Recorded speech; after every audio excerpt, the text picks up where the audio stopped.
sponsor, Reptile Super Shows. Reptile Super Shows are some of the best episodes. Jeff, take it from the top. Take it from the top. Okay. All right. Starting over. Hey, everybody. My name is Jeff Galewood. Tonight's podcast is going to be with Maria from ReptiFiles, and we're trying to get her in here soon. But first, I'm going to go over some things like our sponsors. We have an awesome sponsor, Reptile Super Shows. Rami puts on an excellent show. They're in Pomona and Anaheim. Some of the best expos have been going on for about 25 years now. I think they just had their 50th show. Their 50th show. And these are some of the best expos to attend. I was just in Anaheim recently. I did a live actually from Anaheim. And actually I did 2 weeks ago, the podcast I did was live from Anaheim. And you got like a pretty decent view of what those shows are like. They're extremely massive, really great places to network. Some very good shows with large crowds and excellent people there. And then going to give a shout out to US ARC. US ARC supports your rights to fight for the, right to own the reptiles and amphibians that we hold near and dear to us. There's always pesky legislation trying to get passed, and US ARC does a very good job at preventing it. So great job to everybody that supports US ARC and the whole entire US ARC team. Phil Goss, Daniel, Vanessa, whole bunch of other people that are very important to the whole network of US ARC and keeping us where we want to be, having our animals that we love. Hey, Jeff, can I speak on your behalf real quick? Of course. Please go follow JMG Reptiles, the best hognose breeder in the game, hands down. And if you are into the hognose game, if you're not following Jeff, I don't know what you're doing in life. That's all I got to say. Shout out to Jeff. Shout out to JMG Reptiles. Jeff, you're doing such a great job in your community, and I'm very proud to have you a part of this network. And guess what? Your guest, Mariah, is in the building. Hey, everybody. I am here. Yeah, I was a little nervous, but I was like, MJ will probably be able to help you with this. So yeah, the way that things timed up, my daughter's bedtime is literally right now. And if you hear screaming in the background, that would be my husband trying to wrestle her. So that's okay. I mean, I think with us keeping animals and stuff, I mean, it's not comparing humans to animals, but we're used to noises and outbursts and stuff and things going on. Oh, yes. This is my first time keeping a large mammal by myself. Very noisy, large mammal. Adore it a bit. But definitely a very different experience than any reptile I've ever kept. Are you going to write a care sheet on how to raise a child? Oh, God, no.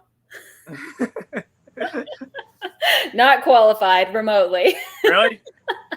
I feel like even if they're doing it jokingly, there's still going to be some people that are going to get a rise out of them. That's true. Maybe I'll do a ReptiFiles style sheet for like an April Fool's one of these years. That would be funny. So how long have you been doing ReptiFiles? It's been 7 or 8 years now since like its very shaky beginnings to now. Okay. What do you say shaky beginnings? What was shaky about it at first? It wasn't named ReptiFiles, first of all. It was just a little blog that I was experimenting with. And I was just publishing in the form of essentially a very large blog post or a compilation of blog posts, like a little group file kind of thing. And it was just me putting a way for me to organize the information that I'd found out on the internet. For a long time, things were not cited very well, if at all, because, it was just super casual. It was just a blog. And it didn't really start to like gain traction and becoming like a real thing until later in my bachelor's degree, when I had a professor who was like, I can see you're really passionate about this. Maybe if you want to explore in this direction, I think you should. Okay. Cool. So, if it's not, can I ask how old you are, by the way? I am 31. Okay. All All right. So have you always had an interest in reptiles and keeping them? Like, when did that start? I have found reptiles interesting for about as long as I can remember, only surpassed by horses. So I was originally a horse girl, like that horse girl, you know? Wow. Yeah, I've seen Yeah. the memes. I've seen the memes about you. Yes, basically all of them apply to me. I had a very long horse phase that lasted up until about early high school, until I finally, faced the music and moved on. But yeah, one of my earliest memories with reptiles would be when I was about 5, I think. And my family, back in those days, it was legal to get little quarter-sized red-eared sliders, And so my family had a few of those actually in a 10 or 20 gallon tank in the kids' playroom of all things. And I really loved watching him swim around. We fed him hot dogs of all things. And turtle pellets. And the one that survived the longest was named Kamikaze. The others were casualties of young children. Oh, geez. Well, that's the reason, like, red-eared sliders are, like, I'm definitely against them, seeing them being sold. Like, I used to see them, like, I guess it's common, like, for vacation hot spots, like Myrtle Beach. That's where it's common. Even Daytona. Little, like decent-sized critter keepers, but were little in contrast to how many were in there. And these little red-eared sliders being sold for, like, I don't know how much. It wasn't much money. And yeah, they're kind of like a novelty pet. And that's the one thing that I've always seen a problem with. Like, actually, I just went to the movies with my sister. I don't see her too often. And she's into, animal stuff, but she doesn't really keep and breed it. She did have a white street frog for, like, it lived like 19 years. Oh, nice. Yeah. And she was talking about, like, Aldabra tortoises and stuff and how people, like, have to put them in their wills and everything because they live so long. And I'm like, well, the good news is, and it's kind of like a part of reality, I'm like, you can really insure a Galapagos and Aldabra is probably going to get really good care because of their monetary value. A very large tortoise, like older Aldabra, is, I don't know what they're going, but I know a large one can sell for at least $30,000. And so there's the disparity between, these really expensive animals and these really cheap animals where the care and, they're pretty much like throwaway animals. And unfortunately, some of these people get them as like a novelty and they're not really, they're kind of like emotionally disconnected, which is weird because they have this, inclination to want to get one, but then not really, have any emotional tie to it. Yeah, it's they treat them like, well, I mean, if you look at toys, you've got your cheap toys, the things that you buy on impulse just because it looks fun. And then you have really expensive toys like a freaking boat. That's something you're going to take care of because it was a big investment. And that is in my opinion, one of the best arguments for making it more difficult to enter reptile keeping is simply you're going to get better husbandry out of it because people start invested rather than treating animals like this throwaway thing. Yeah, it's interesting because then there's other people too. Like I've seen people that do get like an animal for free, or it's a really like it's like a $20 leopard gecko, and they end up taking really good care of it, and they really enjoy it, and it's like kind of part of their family and everything. So there's always, that's a problem with you got these people that don't feel that way about their animals and everything. And so you said you started out with ReptiFile as a blog, and then it progressed to these care sheets that, from the looks of it, I looked over your Hognose one because that's of course one that's going to interest me the most. Of course, yes. Do you add to it? Because it looks like you add to it. You had some pretty interesting information there that's actually very niche, like the Dr. Andrew Russo, the autogenic dietary shift in Plains Hognose in Illinois. The funny thing is, I actually, during Reptile Talks, I did a presentation and I cited some of his work, and I never heard of anybody else finding his stuff because his thesis was kind of like really niche, and it was like not readily available published, but I found it in yours. You actually cited his information, which was interesting. Interestingly, it was the Hognose care manual that got me going deeper into reptile care, from going surface level, skimming what people were talking about in forums and the more accessible material, to actually looking at an animal's natural history, looking for papers that were published on them, getting deeper into the scientific side of husbandry rather than the folklore of it. And that hognose snakes definitely marked a turnaround point for me. It was a pivotal moment when I realized that this was a direction that I should be going in. And it was really exciting because it meant there was so much more for me to learn too. Yeah. Right. How many care sheets do you have? Like, how many species do you cover? Let's see. The care manuals, I believe I have 19 of them. And then care sheets cover over 80 species right now. How many species? Over 80. Over 80. Okay, so I thought you said. All right. Yeah, mostly lizards, a good number of snakes, some turtles and tortoises. I'm very much more of a squamate specialist than anything. I need to get my hands on. I did keep a red-eared slider of my own as a teenager for a couple of years before my mom decided it smelled too much and she kicked it out. I thought I did a very good job of keeping that tank clean. I was diligent, man, but she hated it all the same. So off it went, back to Petco. And I would love to get some hands-on experience with a tortoise one of these days. My new reptile space, I am making space as I plan and organize to be able to take on temporary fosters. So work with local reptile rescues to take on an animal temporarily so I can get hands-on experience with it and then help it find a home. Oh, that's cool. That's a good idea. That's actually good because, like, you know, I do know that there's a shortage in, you know, reptile rehab and then just reptile relocating pets. Like, you know, there's just not a lot of people available to do it in certain areas.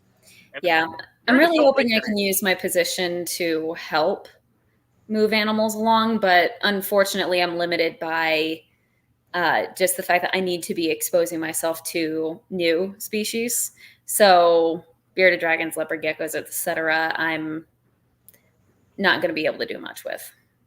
Why do you say that? Just because they're you already have that experience with them? Already covered. Yeah. Already covered. That's probably the species that you probably. What's the species that end up needing new homes like the most? Is it probably is leopard geckos, bearded dragons, ball pythons, reptiles? Yeah, it's that big five: leopard geckos, bearded dragons, ball pythons, corn snakes, and red-eared sliders.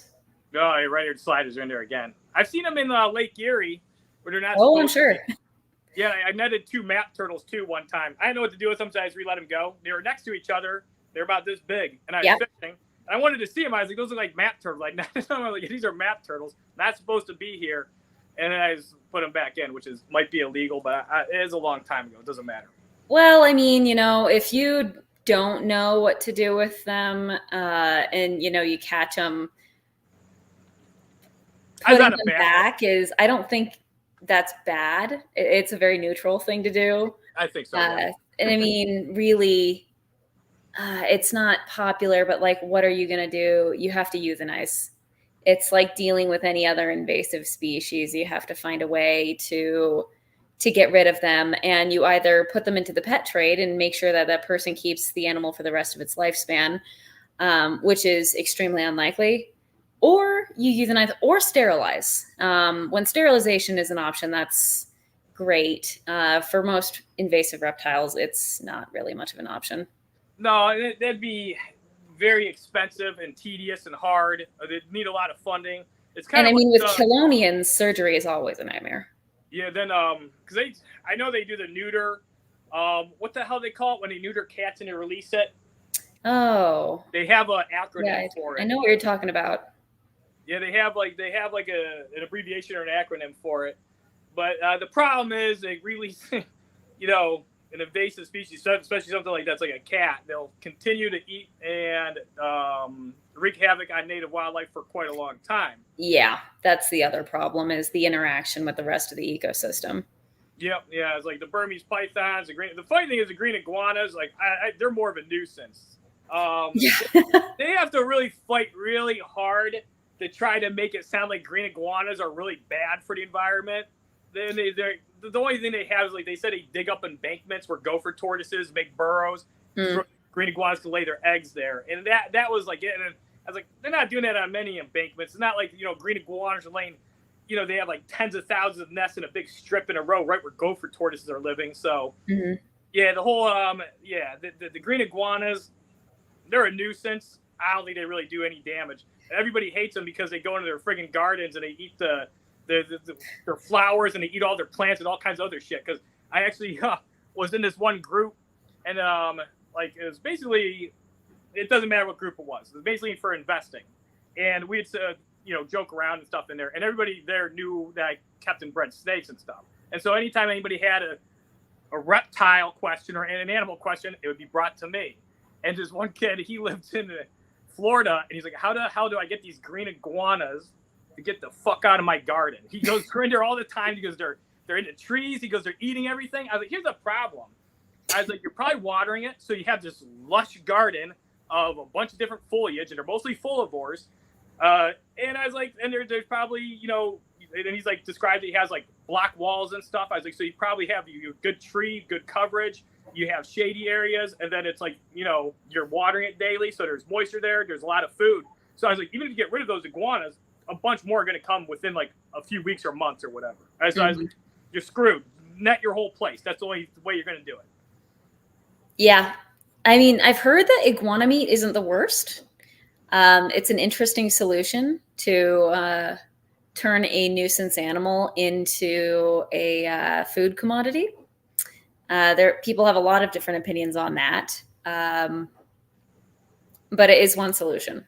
I'm for that one, see, because it's like, hunting, especially when it's to control, the species. Like if their numbers are like where I'm at, there's white-tailed deer everywhere. So they'll actually put out, and they'll allow you to hunt white-tailed deer based off of, like, they'll promote it like, hey, there's so many of them. And some will even get a little thin because there's just like so many of them, and they're just overcrowded. And so anyway, I'm for hunting. I mean, it makes sense. So yeah, if you're going to shoot a green iguana and you're eating it, then I don't really have any problem with it. Now, if you're just shooting a green iguana because it's a nuisance, it's like, this is just a nuisance. The FWC, anybody can make any argument that I'm not buying it. It's not true. Green iguanas have like very little impact on the ecosystem. Invasive bugs, plants, habitat destruction, and other animals are wreaking way more havoc than a green iguana is by large. Most herbivores are not much of a problem, especially one that doesn't target a very specific species of native plant. Makes sense. Makes sense. Now, I was actually going to look at your Hognose care sheet, go over some questions, or sounds good. Do you want me to critique it at all, or do you not want to hear? I would love to go back and forth about it. I have not had, ever since my daughter was born, I honestly have not had as much time as before to invest in the website and in revising and updating my material as often as I would like. And questions always help me grow. And whether it's, just explaining why I made a certain choice, and then we learn together, because I get to think about the way that other people think about reptile husbandry, or there's a hole that is pointed out, and I get to improve that way. Yeah, no, that's a good way. I mean, that's the thing. Like, nobody knows everything. Science is always changing. There's there's not too I don't want to say there's no absolutes. There's definitely some absolutes because some people call certain things like opinions, but I can't be like, you can't incubate Hognose eggs at 90 degrees. And I say, and say hey, that's just an opinion. It's like, it's not good. If you incubate at 90 degrees, they're all going to die and be messed up. There you go. Yeah. One such example of something that has changed recently is advanced husbandry is moving away from defining specific basking temperatures for reptiles, and instead focusing on the quality of the infrared that they are receiving. It's called power density, and you can measure the sun's power density at the time that that a reptile is basking.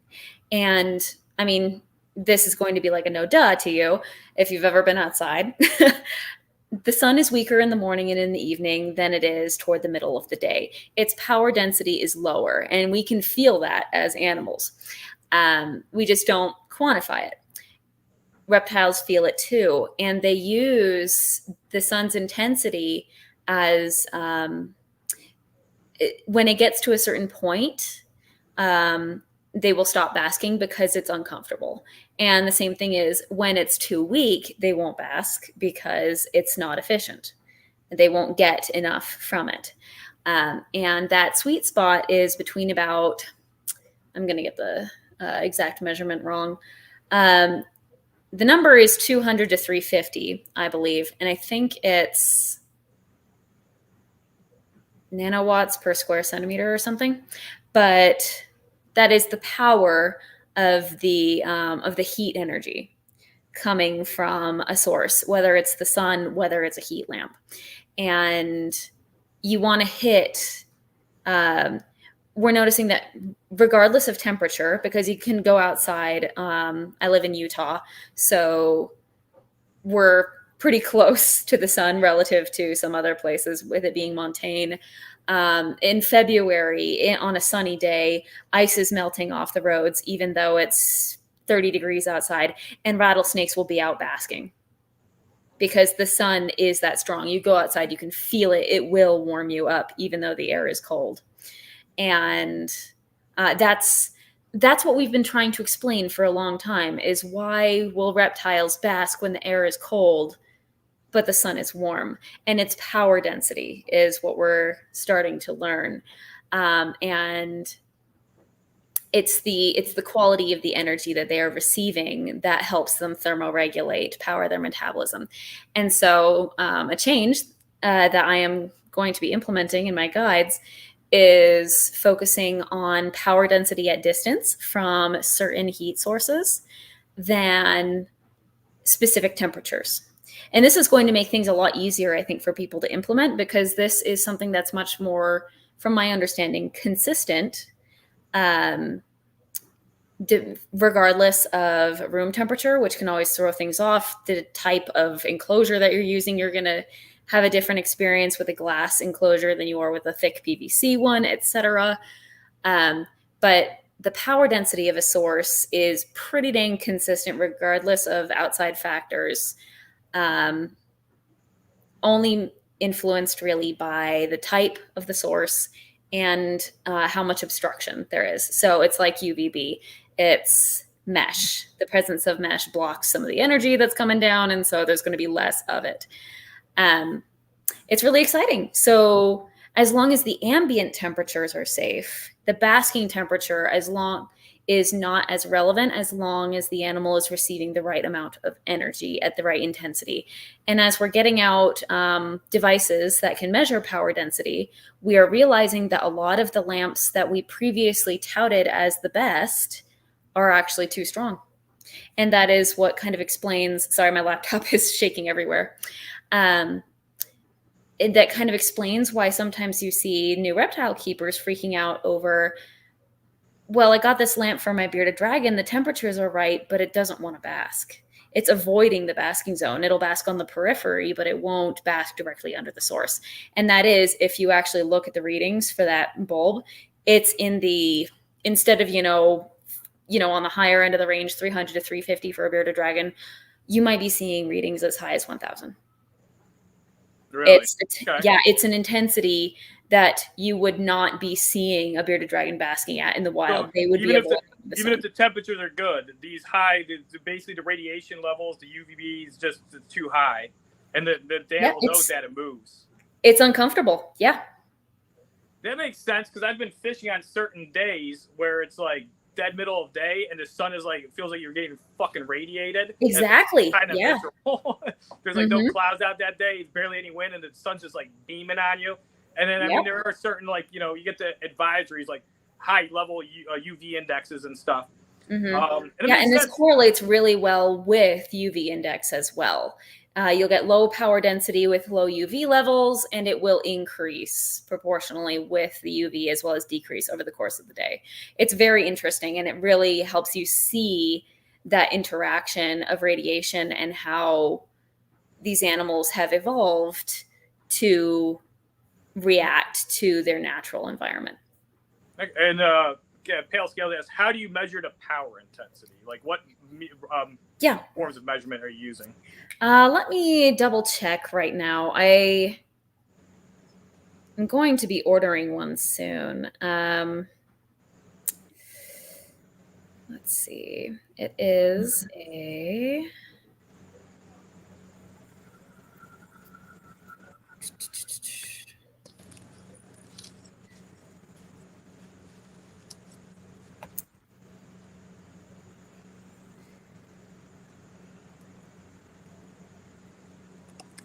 Oh, it's watts per meter squared, I believe. See, told you I get it wrong. Yeah,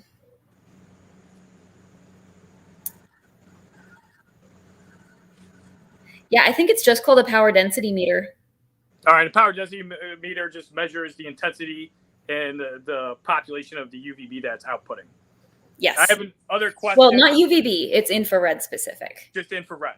Okay. Yeah, you have to use a very specific tool for most accurate readings of the wavelength that we're interested in as reptile keepers.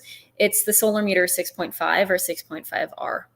Anything else, unfortunately, those like nifty UV detecting decorations, UV detecting strips, all of basically the cheaper options don't do what we need them to do. And even the 6.2 solar meter, it was relevant a while ago until the 6.5 came out and we realized that UVI correlates with the bandwidth of radiation, so the wavelengths that translate to optimal D3 function. Turns out the same wavelengths that we keep track of for sunburn potential as humans are also more or less the same wavelengths that help vertebrates produce vitamin D.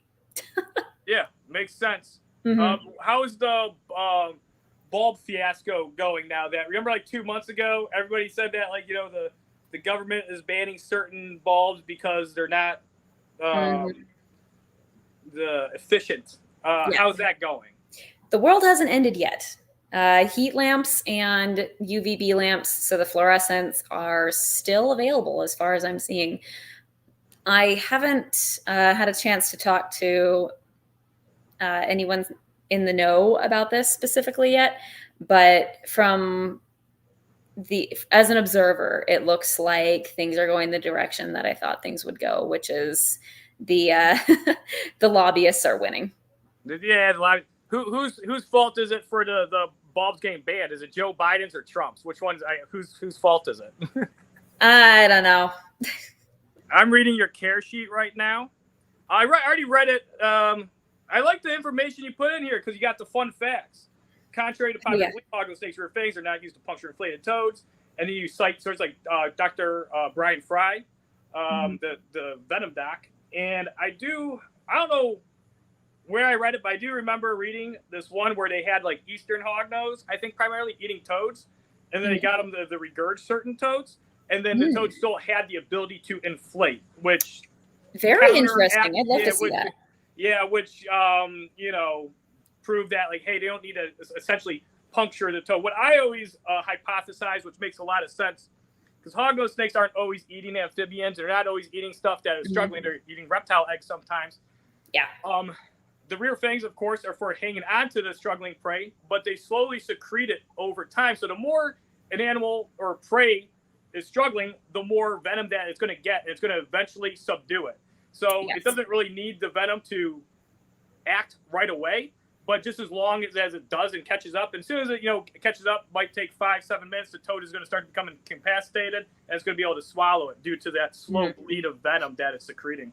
Yeah, that is the interesting thing about rare fanged species, is it really is more of a exposure over time thing than a one and done. And you see the way that it affects the predation strategies of, say, a hognose snake compared to a viper. Yeah. And you got all the hognose snakes are immune to toad toxin, and you even have like how they have enlarged adrenal glands. And I remember they showed that the male hognose actually have larger adrenal glands than the females. In contrast, like, if you're measuring the snake like pound for pound, the males have a little larger adrenal glands, and it's probably because they're a smaller animal, and so they need a little bit of larger adrenal gland to handle the toxins from toads that they're eating. And that's pretty cool that you have that information in there, because I started reading it, and then you cite the people tip. You're not just posting the information and saying, hey, this is you're citing where it comes from and the people that did these studies. It's pretty cool. Yeah, the Hognose guide is definitely one of the stronger guides that I have. Like I said, it marked the turning point. The things that were published before then, I am still catching up on citing the sources, because people will bring something up and they're like, so where did this information come from? And I'm like, is that what? The Crusty Gecko guide? Oh, I have not a clue. It's consistent with what I see in best practice, but like an actual source, yeah, it's going to take me a while to dig that up. How's my volume? Proactively. Huh? Yeah. How's my volume? Some people are like, oh, just Bree says I have to be closer to the mic. I already thought I was a little quiet. Oh, okay. It's because I'm doing this from an iPad. But that's cool that they're continually adding to the stuff. You have terrarium size guides. Like, there's actually a lot of information. I have not clicked on all of it. It's quite dense, yeah. And it's definitely not something you can skim over in an hour. I tried to skim over it in about 15 minutes. I was not successful. Yeah, good luck. I do have brief care sheets that are just like PDFs for the established manuals that are summaries that that veterinarians, breeders, pet stores are welcome to print out. They're watermarked and everything, so I'm not too worried about them getting stolen. People know where the information comes from. I prefer, though, that people do not, if I have a care manual, I prefer people don't read the PDF. Yeah, no, it's like, and I've seen you have your care sheets at the Salt Lake show, and so I feel like I don't like, is ReptiFiles, I know you do sell stuff, but it doesn't only seem like a business. It also seems like you're just trying to provide stuff for the community in general, just giving people free information just because people need this information. Exactly. Yeah, that is my first and foremost priority, is educating and making information accessible. The only reason why I sell stuff is to keep the lights on and support my family. That's really it.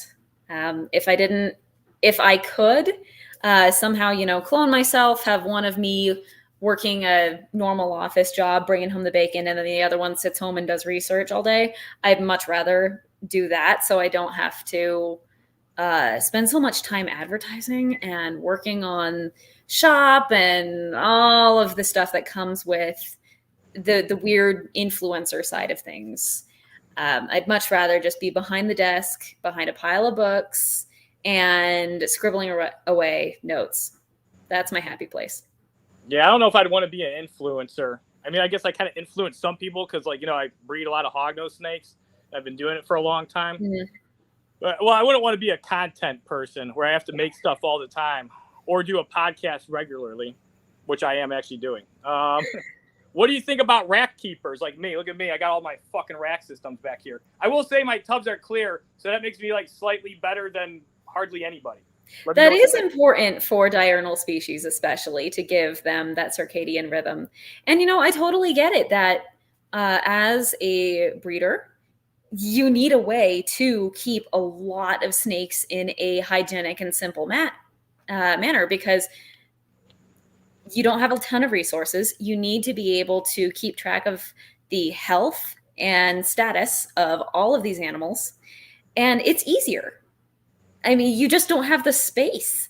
It's very impractical when you have hundreds of animals that you need to take care of with very limited resources to ask somebody to put everybody in a vivarium. And there's also, the issue of raising neonates. Hatchling and newborn reptiles are generally very, very fragile. And they're also extremely predator avoidant, which usually means that they're going to hole up in a small area for a while until they have, and usually a very temperature and humidity stable area as well, until they've grown large enough to start taking on the world. Also, survival rates are not great when you're that young as a reptile. Like, you're very likely to get sick. Sometimes the genes don't pan out well. There's lots of things. And so I totally understand the need to especially keep these young ones in a small environment where you can easily keep an eye on them, where they're going to feel secure in a very simple way until, they're old enough to go to a home. So for breeders, especially the larger breeders, I very much get that it's a necessity. There are definitely ways to optimize racks, but that I would like to see implemented. But for the most part, there's a divide for me. The necessity of racks and just optimizing them for animal welfare, implementing simple forms of enrichment, making sure that each species specific particular biological needs are met. And then making sure that pet owners are treating the animal more as an individual and not just a collector's item, not a stamp to be put in a drawer, so to speak. Because as pet keepers, we have very different goals. And that goal should always be welfare over quantity. And rescues, they're an interesting in between. Yeah, well, that's the thing I find. It's kind of a bit of a conundrum with the reptile hobby. Here's the thing: basically when you're selling snakes, it's like if you're going to do it for. I mean, here's the thing: nobody really has to do anything for a living. I don't have to breed hognose for a living. I just really wanted to ever since I was a kid, so I just kind of did it, and I just never really. I progressed with experience, education. My maturity level's in question, but I still kind of have the same kind of draw to keeping snakes as I did like as a kid. And I try to, reflect on it, hey, is everything, I'm doing right? Are these animals being well taken care of? And like you said, the reason, these racks, they're actually good size for baby hognose because they look like it. Yeah, for baby hognose, I mean, they do grow into them pretty well, pretty quickly because hognose have, pretty strong metabolisms. But yeah, like you said, I mean, hognose snakes are definitely susceptible to bacteria. And so, it's a lot of hygiene. So you got to wash these constantly. Yep. And if there's a lot of objects and stuff, it's just not, really, it's not easy to do it. So I was thinking about what I want to implement for maybe additional areas from the hide and stuff would be leaf litter. But then I have to do that safely and make sure I'm going to bake it first, make sure it's not cross-contaminated with anything. And then it also is biodegradable, and I could just pitch it with the other stuff. Because some people said you could just get fake leaves. I was like, I don't want the fake leaves because I got to pick them out each individually, and and then you have to clean those. Exactly. I was like, I'd just be throwing them away, and I was like, then I got to worry about throwing some other shit away. So I'm just going to do leaf litter. I could see cork bark pieces too, but I'm going to do leaf litter. Cork bark pieces, I have too many to do. I mean, I technically could. It'd be a pain though. It's going to be too much of a pain. I'm not doing it. Just leaf litter. Yeah, or things that are easy to clean that are made of plastic or ceramic, things that you can toss in the dishwasher on a sterilized cycle, and boom, it's bulked. One of my things that I'm happiest with in my own reptile room is my portable dishwasher. Oh, that's nice. I use that for water bowls, and it's great. my friend John Rice has a dishwasher. He has multiple. I think he keeps getting more. He has them all in a row. I think there's 3 or 4. Yeah, I mean, preferably I would love to have a lab grade autoclave, but that's never going to happen. So the dishwasher is. Why not? What was an autoclave $10,000 or something? Were they real expensive? Yeah, they're ridiculous. What don't they have some of those at colleges sometimes that you can get really cheap? Yeah, I don't know about buying them from colleges, but I know that they're available.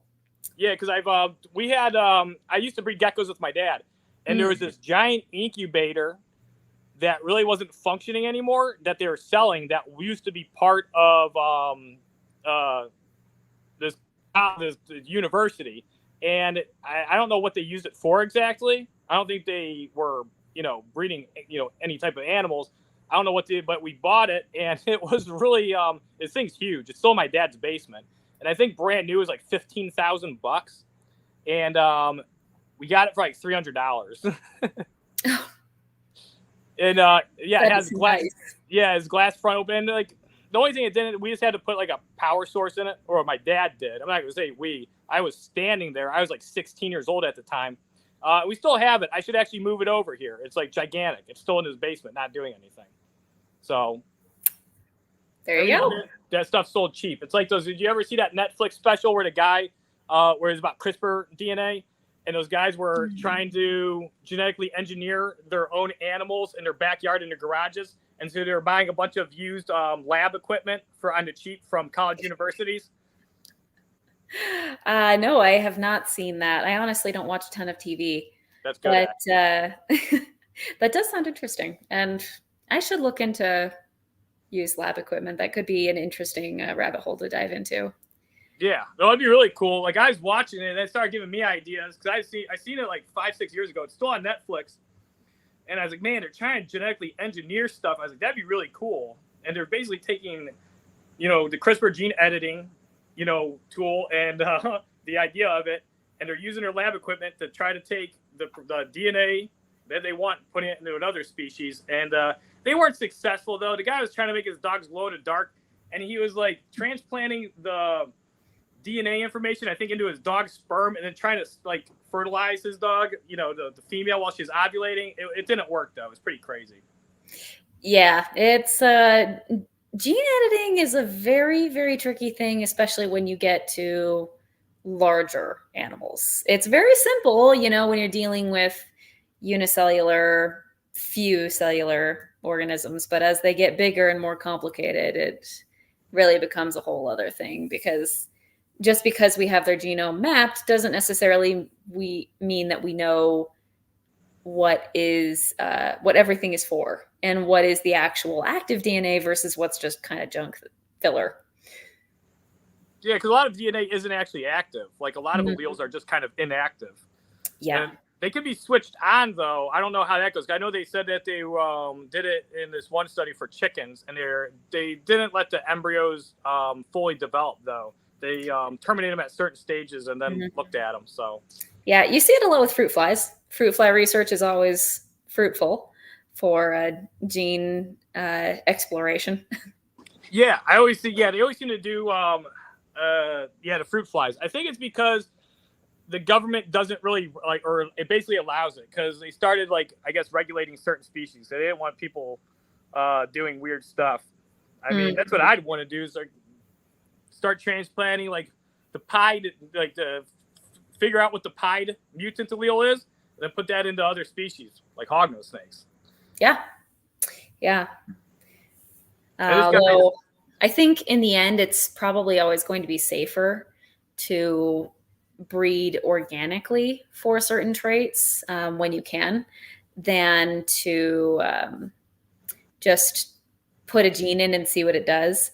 Because usually it's not just one gene at work, it's a group of genes. So best case scenario, it doesn't work. Worst case scenario is you actually trigger something catastrophic. And we already see this, right, with breeders who narrow in on just appearance rather than looking holistically, breeding for the health of the animal. That's, I think, one of the things that really holds us back in the reptile hobby, and one of the things that we struggle the most with as we breed is with domesticated breeds of, horse, dog, even cattle and pigs. They're bred for a function, or at least they were, they had a job to do. And so we bred not for appearance, but for a healthy animal that could do a job.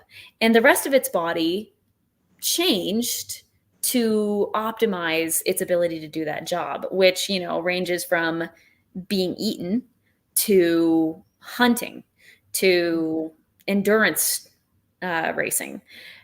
And that helps the animal in a, best case scenario. There are lots of bad examples, but it makes for a healthier a breed. But then you see like dogs getting bred strictly for appearance. You also see this with Egyptian and Arabians. You start to see these bizarre traits that serve no function, hamper the animal. And if your only priority is aesthetics, then great. But otherwise, it's a massive welfare issue. And I would love to see reptiles bred for function as well as appearance, even if that function is just a better pet. Yeah. You said Egyptian and Arabian. You talking about horses? That's Yes. horses, right? Sorry. Yes, an Egyptian Arabian horse. And those are genetically weak animals? Yes. The ones that are, and not all of them, obviously, you have your range of breeders, but the ones that are bred the most extremely for appearance have breathing issues, have hoof strength issues. And if you look one up, you can see that they look very different than a functional horse. And if you look at the difference between an Arabian horse bred for endurance racing versus an Arabian horse bred for show, you can see how one is much more functional than the other. Yeah, kind of like selectively line breeding hognose snakes, not paying attention, getting bug-eyed and short-faced ones. Yeah, the goldfish problem. Yeah. Especially the albinos. They can look like goldfishes for sure. Big old globe eyes, short little nose. Yeah, and then you have the problem of it's kind of cute. Kind of. I don't know. Like I agree they're kind of cute, but the more I look at them, I'm just like, I know that's not what they're supposed to look like. Mm-hmm. Yeah. So it kind of bothers me sometimes. I'm like, yeah, I don't like that one's look. I'm like, I could see the cuteness in it, but I really prefer my really nice Nasicus, like wild Nasicus, like shaped hogs. And even like Mexican hognose, certain wild locales can have kind of short faces, and the males can have buggier eyes. And even though it's a wild, structural phenotype that you can find within some Mexican hognose, I'm like, I don't like that much. Yeah, in my opinion, nature makes them best. There are very few morphs out there that I prefer to the wild type. All right, so he told me to look up an Arabian show horse. Yeah, let's see this. Maybe I should look one up and show it to my you. reaction. Arabian show horse. All right, let's see what these look like. Oops. Okay. Yeah, I see what it looks like. It looks like a fucking music box shaped horse. Like, it looks like somebody took the concept of the music box, like a little like antique 1800s frilly ceramic porcelain. Let's say music box, and there's a horse in it. They look like that. Man, look at their snouts. It looks like a fucking seahorse. Wow, yeah, that's a great cool comparison, actually. It looks like somebody took an AI app, said put a horse, a seahorse, and a fucking Doberman and mix them all together. It's got Doberman ears. Yeah, and they've got these skinny, teeny little legs. It does. Yeah, it's got these it looks like a Barbie Dreamhouse horse. Yes, actually, exactly. Some fucker that really liked Barbie, some woman was probably like, I'm not gonna. Now I'm sounding like I'm. It's usually men, actually. In my experience, that would make more sense. That would make more sense. It is men. I will agree. There's definitely men that were probably that said this is a good idea to selectively line breed this. Okay, actually, I shouldn't bring anybody's sex into this. Just as a human, humans did this to some degree. Well, it happens with everything, though. You got pug dogs. These Arabian horses, though, they're kind of hilarious looking. Mm-hmm. Yeah. It's very different. And I mean, you see this with a lot of different breeds, but I feel like it is the most pronounced in this particular breed of horse. Usually everything else needs to be at least semi-functional, but these things are bred strictly for aesthetics. Yeah. And so they're pretty much just show horses. People just take care of them. They're basically like their life is basically luxury. You don't probably really ride these. I don't know, actually. But the funniest, aesthetically bred animal that I can think of is probably those bubble eye goldfish. The ones with the huge, bulbous pockets underneath. And, they've got these fat, stout bodies. And when they swim, they're just kind of and it's like, are you okay? Are you really enjoying life? Because you look like you're in pain. Yeah, these are pretty crazy looking. All right. Well, yeah, that's the thing too. It's like selectively line breeding, like, you know, hognose snakes. The negative effects are, you know, bug eyes, short faces, and stuff like that. And then we also see disposition, defensive hognose. If you breed defensive hognose together, you get more defensive babies. You get babies with a disposition that's, you know, not great. They're harder to feed. They're harder to approach because they go into flight and fight mode right away. And so if you start breeding your hognose that are more calm and laid back, that actually is, you know, seen in the offspring. Now, there's always a small percent, though, no matter how calm and good a feeder hognose I breed. Like, my red albino stuff, like, eat really, really well. And I'll have entire clutches where they eat right off the bat. And then, like, you know, no matter how often or how many of these really good feeders I'm feeding, see you later, Eddie, I still get some every now and then that, you know, is one that doesn't want to readily eat on pinks right off the bat. So that's another thing to be aware of. You know, if they're not eating well right off the bat, it's a bigger pain for you breeders. So that's not really a trait that's not an animal that you want to be breeding down the line. Yes. Then somebody said, was this a typo? It says Enum Claw Horse. I have no idea what that is. I don't know what that is. Maybe it's a reference to something. It probably is. Let me put this in.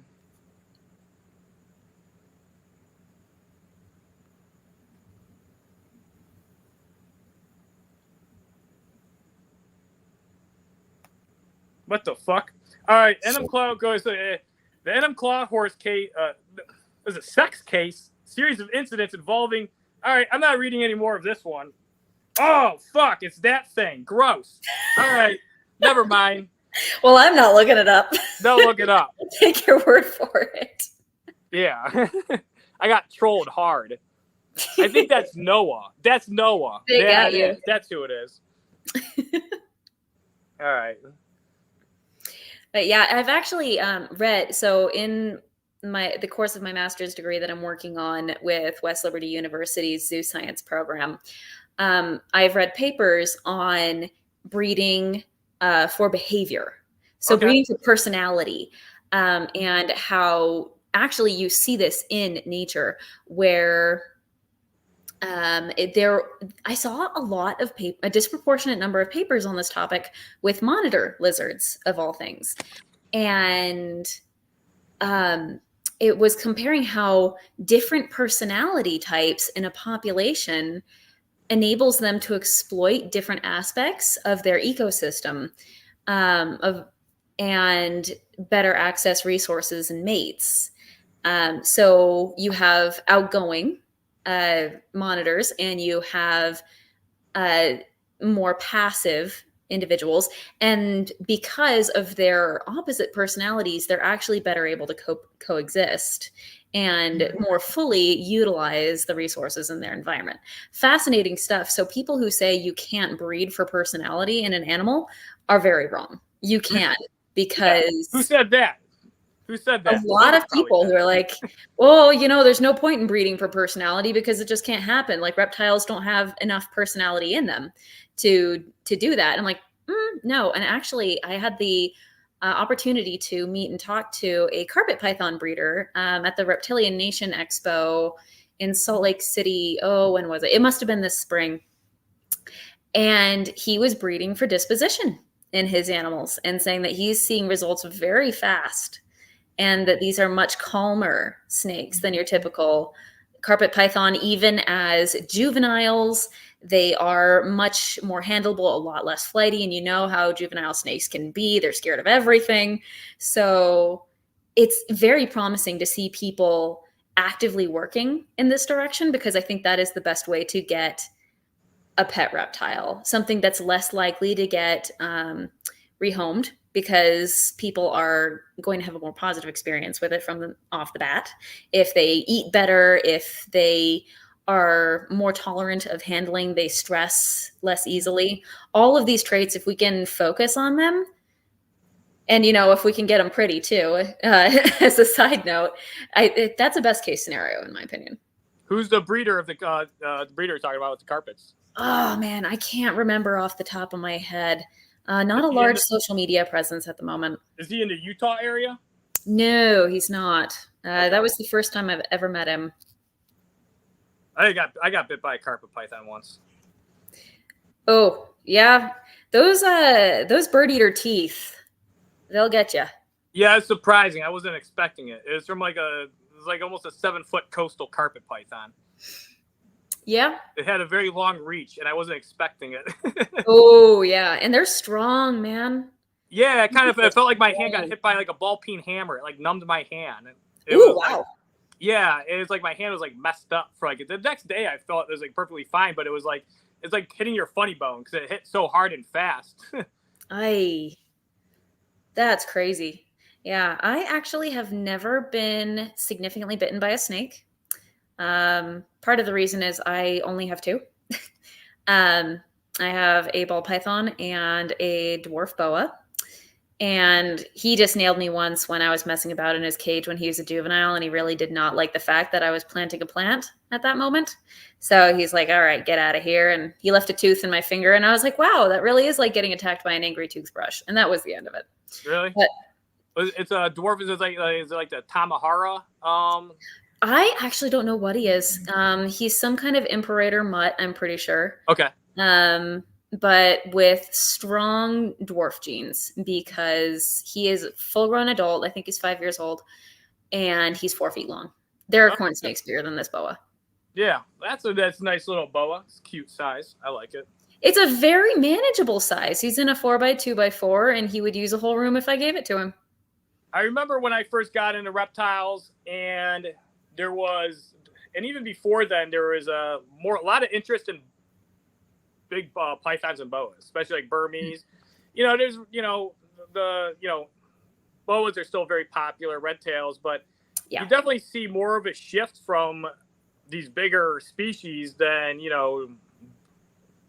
the interest wise what used to be. Like, I mean, I remember so many more people used to be interested in like getting Burmese retics. I mean, obviously legislation has had some to do with it, but as more people try to keep stuff in larger enclosures, and there are more people shifting towards terrarium setups and bigger setups. It's not as feasible to keep like a snake that can get like 10 foot, or even something like a retic that can get 20 foot.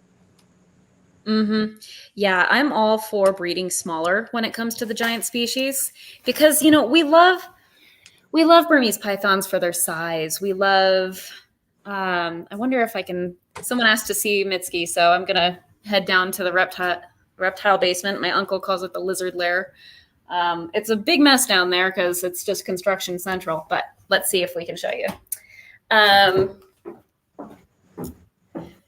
Yeah, I'm a big advocate for breeding smaller in giant species so that we can get the animal, the things we love about them, their disposition, their intelligence, usually their intensity, but in a more manageable package that we can. Wow, I look like skeletal in this light. It's kind of creepy.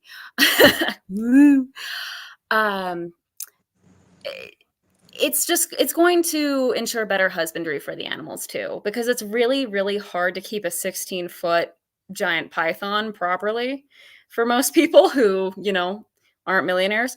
But if you have a, 8 to 10 foot, then we're getting somewhere. You can do something with that. And you still get all the personality. Let's see. Oh, there he is. Mitski.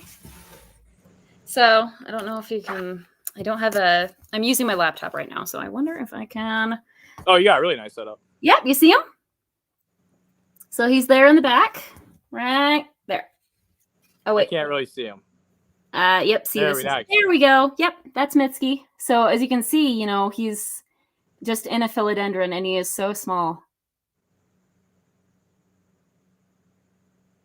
But yeah, if I zoom out, whole enclosure, that's it.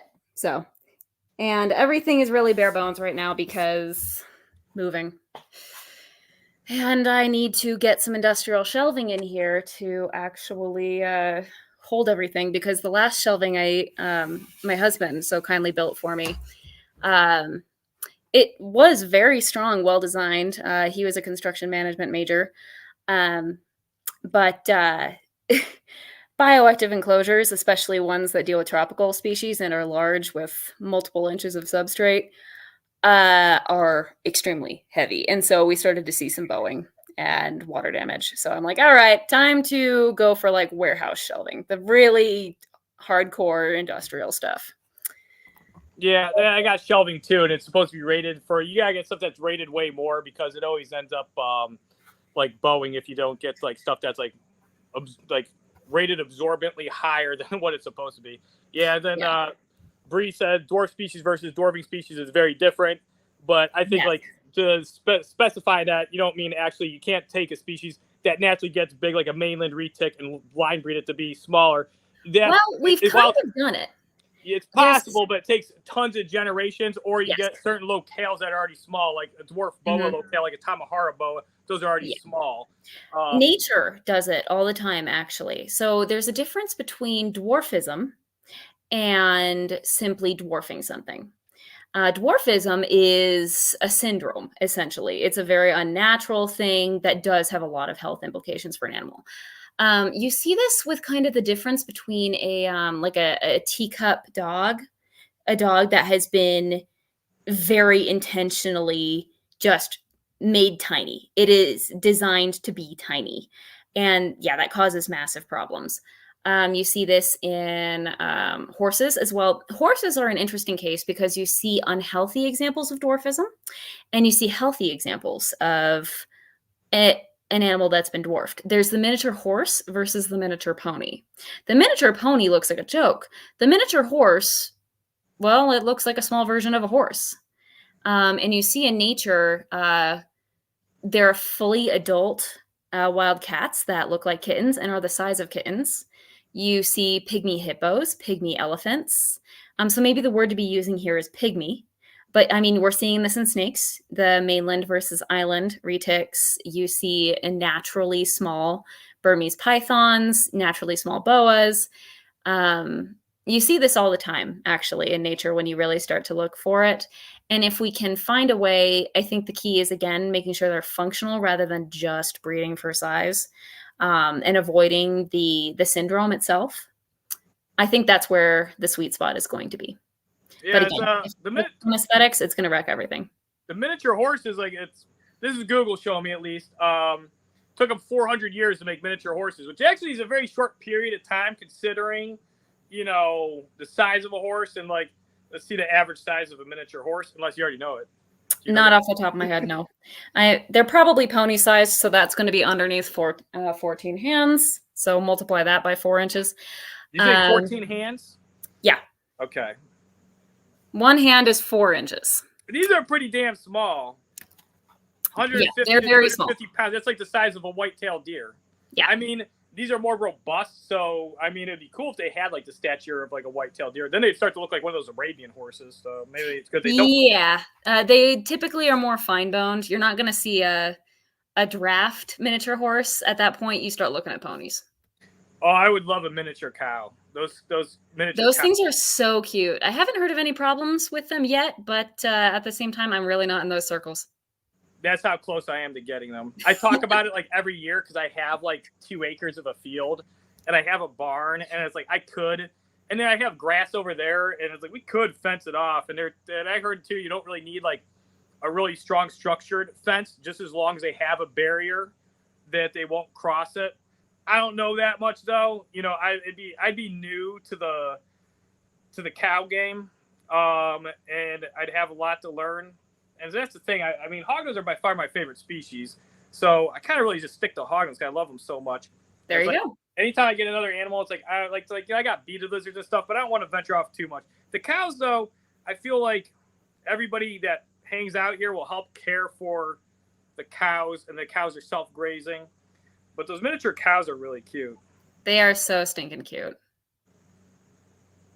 Do you still have like horses? Do you have them stabled anywhere, or No?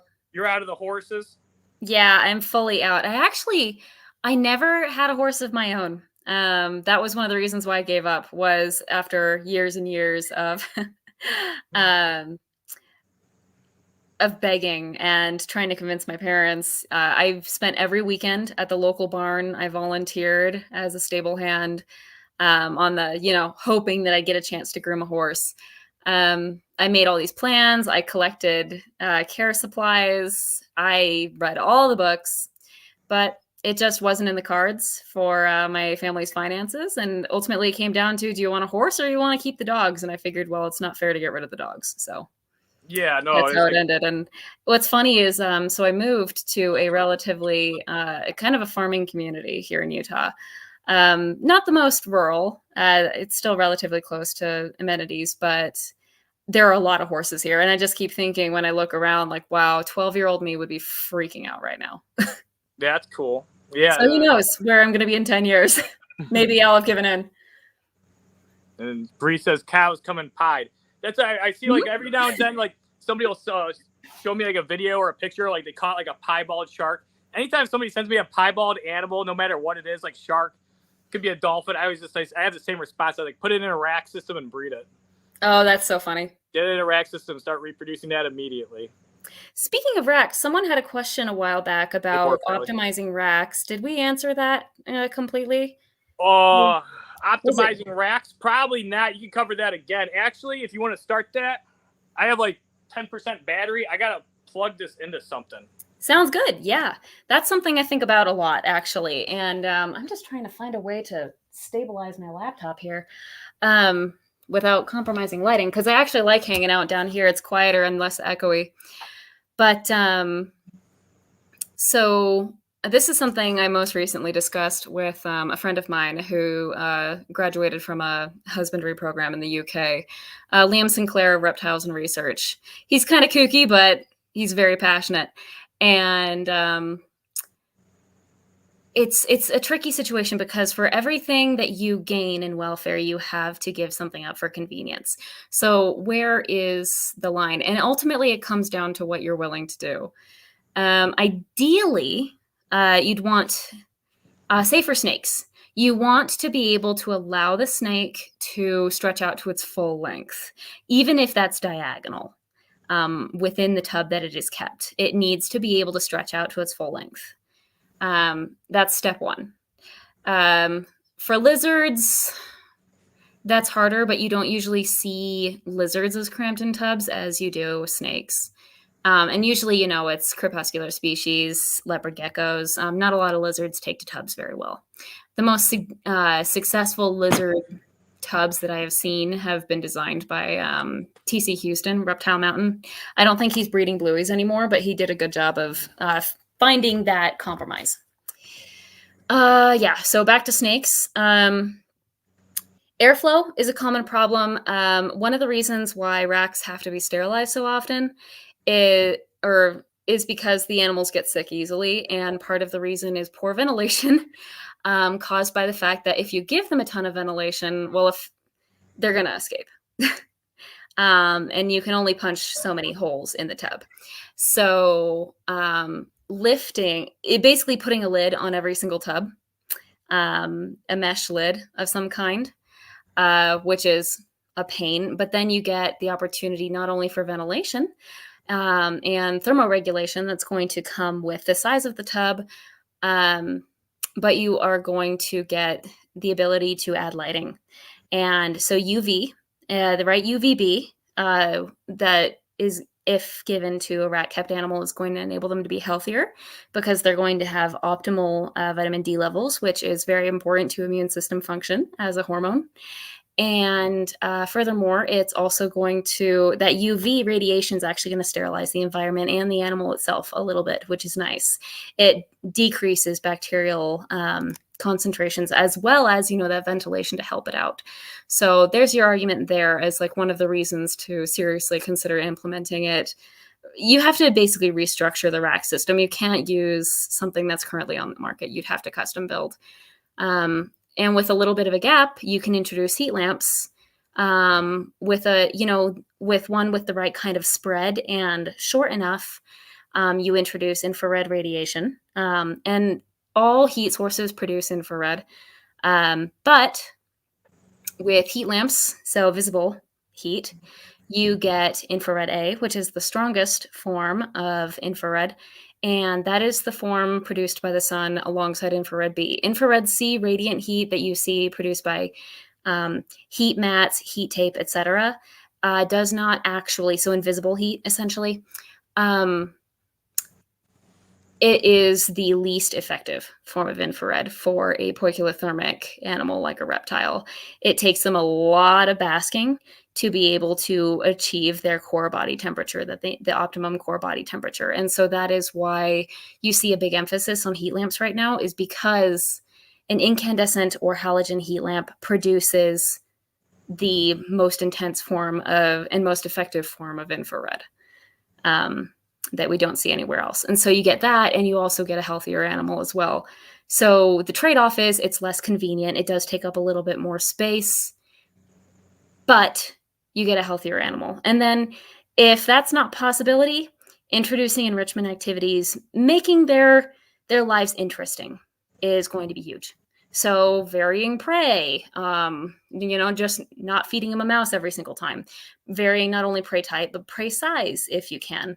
And actually, I think this is more achievable in a large operation than it is for pet owners, because usually we have to buy prey in bulk and a lot goes to waste unless you're teaming up with somebody. But also, introducing interesting objects. Throw a dirty sock in there for something interesting for them to smell. Like, it's weird, but or some interesting little cardboard insert that you got from Amazon with your package. Things for them to explore. Yeah, different smells. Actually, I was going to do that with my beaded lizards. I was going to take one of my sweaty ass shirts and put it in there so they could get used to my smell a little bit. And there you go. Them and they recognize my smell more and more often, I'll become part of their environment, and they won't be as defensive towards me. Is the idea? And that's what you said something about. That's the one thing with the rack systems. I've heard of people wanting to incorporate UV lighting into rack systems, and that's the one thing I remember. Pale Scales and I were talking about this one time, that the distance is too short. You need obviously you make rack system is taller, or tubs, enclosures that are taller. But Bree's saying at least 6 inches. I don't know what the minimum is. I'm sure there's some equation, because there's different UV bulbs. I'm sure you could find the right type if you were to make your own custom rack system. But yeah, you need something that's probably 8 inches, 10 inches, deep to tub. Yeah, that was actually my first concern with Liam when he was bringing this up, was is there a way to safely do this? Just the distance with UV. And they are dimmable UVs now. Arcadia, their luminized line, you can dim that UV as far as the furthest I've gone is 10%. I don't know how much further, so 10% output. I don't know how much lower you can get it, but that's 10% of the original bulb's output is a pretty significant reduction. Also, the density of the mesh that you choose will change how much UV actually gets through. You can also change what fixture you use. For example, you will get much higher output, UVI output from a bulb using an Arcadia or a Vivarium Electronics fixture than you will from the ZoomEd Reptisun fixture. Actually, I use Reptisun fixtures to nerf UV bulbs. I use it with my morning geckos who like to bask on the underside of the mesh, and it works really well. They are inches away from the UV and still getting safe UVI levels because I'm using a very weak bulb and a very weak fixture, and it works well. All right, Reptile Burner, he says I guess he has enclosures that has built-in UV here. Yeah. He's talking about them with distances and heights and everything like that. And that's one thing. If I can look up the conversation, I think the distance we were talking about in that particular conversation was 8 or 10 inches. Okay. So even shorter than that. You just have to have the solar meter on hand, and you have to just be using the right equipment. But everyone talks about making UV stronger. No one talks about how do you weaken a UV bulb strategically. Basically, do all the stuff you're not supposed to do. Yeah, overusing it. And then getting it really weak. Overusing it, blocking it, just getting in its way.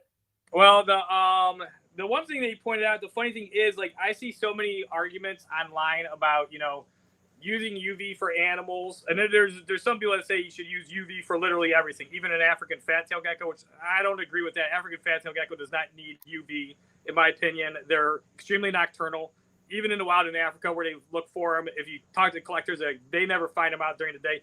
They do not come out. They said even on nights where the full moon is out, there's way less out because there's actually a little more light. Those things are extremely nocturnal. You can see it with their eyes. Their eyes are black. Like they are optimized for seeing in pitch darkness, man. Yeah, they when I'd take some fat tails outside in the evening, they'd wince. Even when the sun was going down, it wasn't. To me, it wasn't even bright out, but they'd be wincing and they'd be like closing their eyes. They do not like it. They're extremely nocturnal. But I see the arguments being made for using UV. And the one thing that I always thought was actually you said it, and I never heard anybody else say it until you said it now. I'm sure somebody else has. I'm not seeing every conversation that's ever happened in the entire world, especially on Facebook. But the one thing I liked about UV as far as an argument to using it is the UVB does, to a degree, sterilize surfaces. And it limits bacteria. It's not as effective, obviously, as UVC, but there is an effect. You're right. Yeah, so UVB, it's definitely, I mean, especially not only the radiant temperature on that, but the UVB and the radiant temperature is going to, offer some bacteria, nerfing there, where it's going to limit the bacteria growth. Yeah, and I mean, I can only think of that as being a potential plus for breeders because you're fighting illness all the time. Respiratory infections in both humans and reptiles have been demonstrated to be reduced with UVB exposure. I've seen, now I don't want to answer for MORPH, but it was actually a Stanford University study, and it was actually comparing humans that got D3 through, I mean, the thing is, everybody's getting D3 through food to a degree, but they did humans that were getting extra D3 through supplementation, and then ones that were getting it, from just mainly being outside. And I don't know how their diets were monitored during it, but that study said for at least just not talking about emotional levels or anything like that, but just looking at D3 levels, they couldn't actually tell a difference. Just as long as the people were getting, they said that the one thing though with getting D3 exposure through natural just UV was that it was the body did a little better because it didn't have to you can't overdose on it. I mean, obviously you get sunburn and stuff like that, but the extra D3 that you accumulate from UV is just stored in your fat. Versus when you make the exact amount that your body needs rather than having to guess with a supplement with a dose, which may or may not be accurate. It's like getting a nutrient through food that's let's say high in zinc instead of just taking zinc supplements.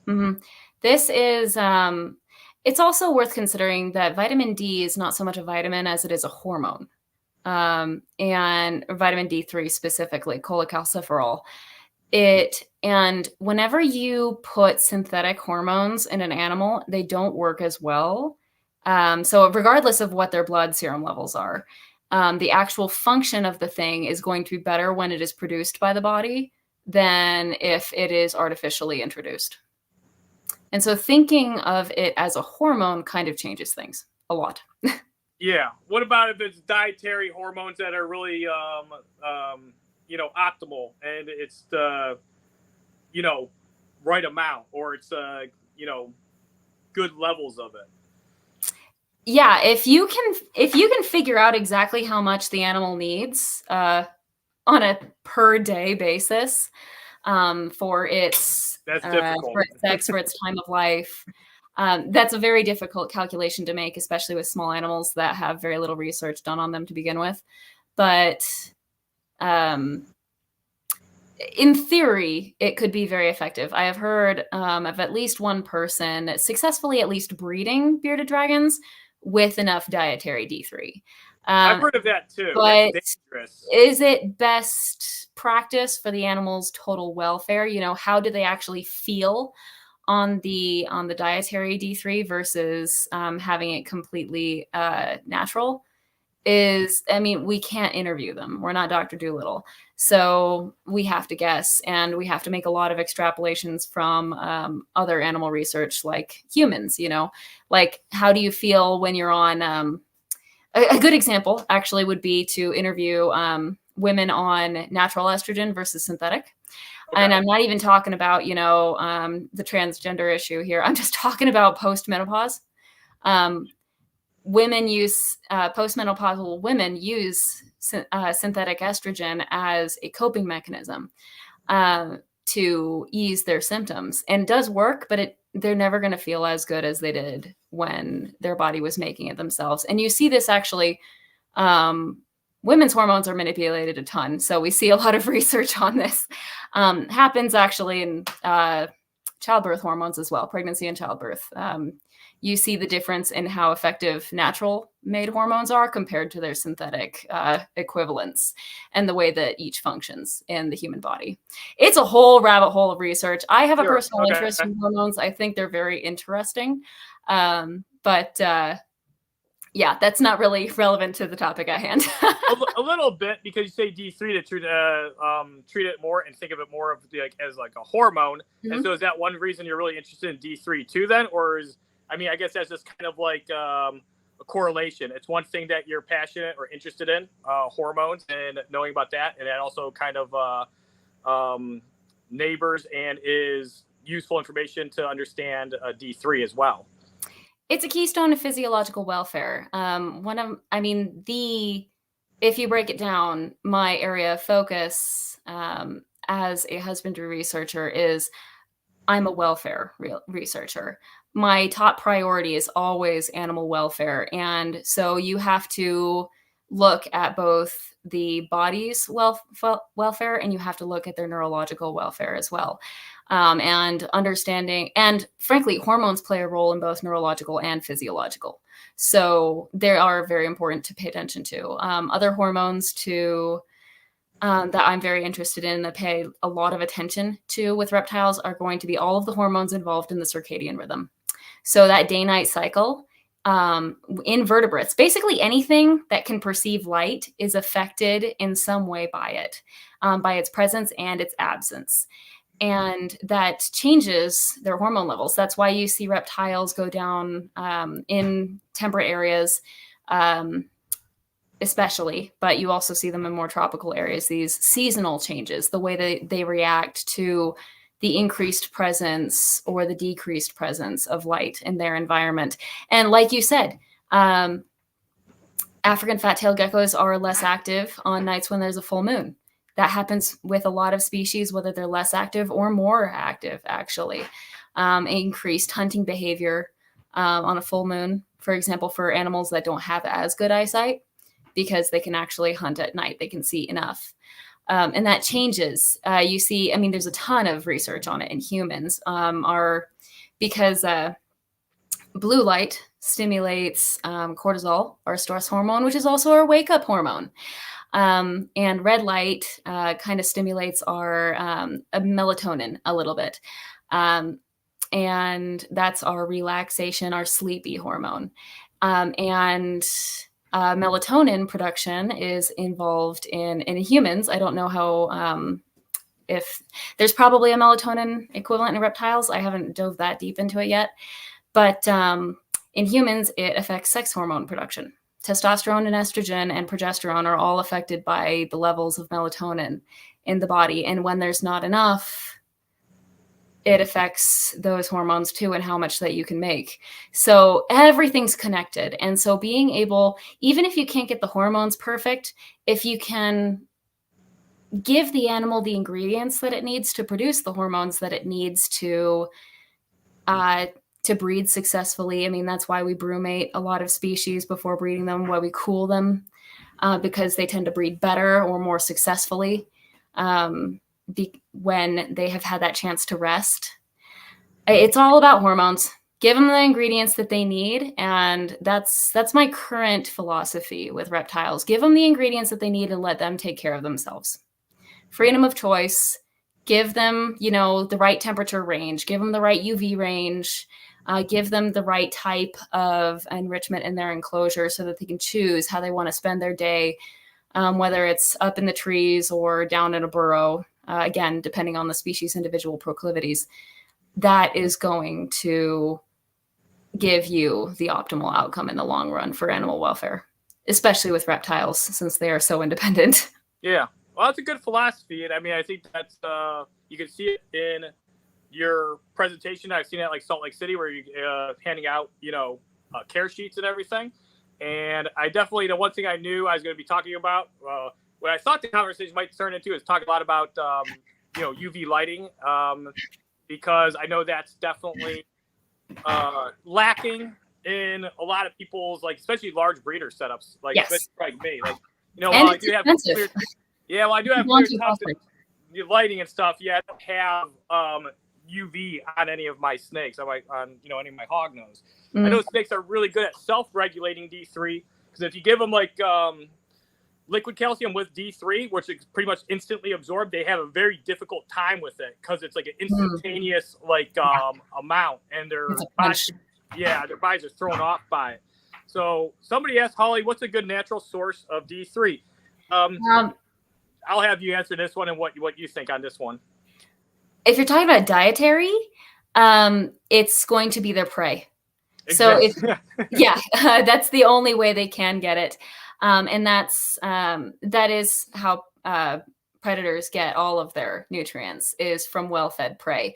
So with snakes, it's particularly important to source your feeders from the best breeders possible. Breeders that place a heavy emphasis on not just cleanliness in their facility and giving them, a balanced diet. Who knows what that is? Like rodent feed. Okay, what's in the rodent feed? We don't know. So are they getting enough as a baseline period? Are they given ample opportunity to exercise, fresh air? That's going to influence how sick the animal has been in its life, how often it's had to be treated with antibiotics and whatever might be lingering still in its system. Just the welfare of the feeders themselves. People don't really think about this. They just think about, where can I get the cheapest feeders? You want feeders that were raised well. The best way is to raise them yourself. That's not practical for most people, but the only way to truly control what your snake is getting is to raise the feeders yourself in a way that exposes where they are getting enough vitamin D3. Unfortunately, we have a ton of rodent research to lean on there in terms of needs, or, find a way to expose them to UV, because they have fur, but animals with fur still synthesize vitamin D from sunlight. Really? You just have to give them the right amount. Birds need UVB lighting for optimal well-being. Mostly it's the UVA component of it, because they can see into that spectrum just like reptiles can. So when they can't see a whole color, it affects their well-being and their ability to perceive other birds, since they're so social.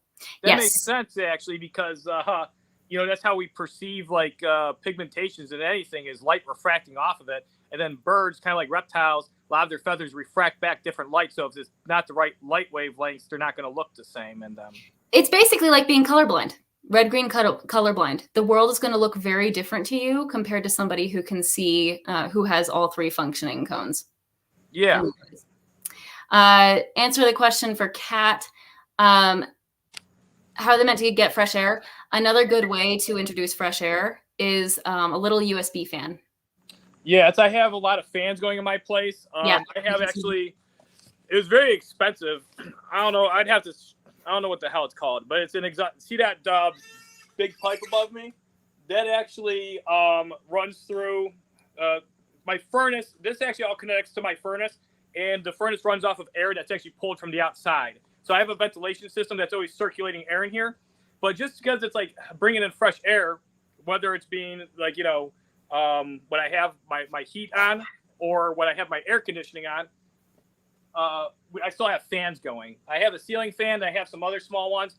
Actually, I was going to incorporate fans that are going along the wall to try to get airflow going around everything. And then for my rack systems, like, I mean, obviously terrariums with screen lids are going to be better ventilation, but my rack systems, they're all open on the sides and in the back.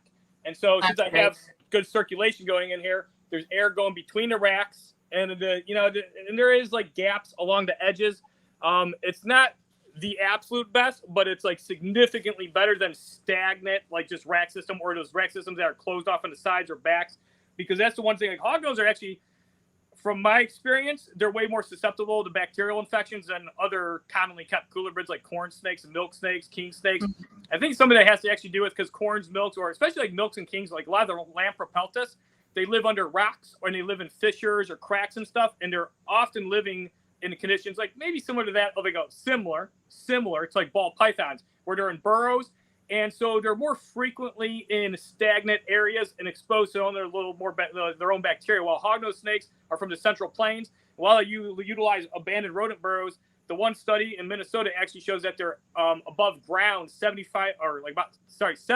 of the time during the active months on the prairies where they radio tagged them and tracked what their behavior or where they were at. And even at night, they'd be in grass clumps. So they weren't in burrows as much as initially thought.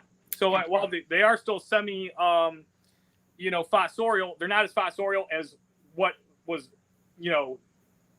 at first, anticipated or hypothesized. People thought these things were like underground, like 80-90% of the day, when really it's almost the opposite. They're actually above ground 70% of the time.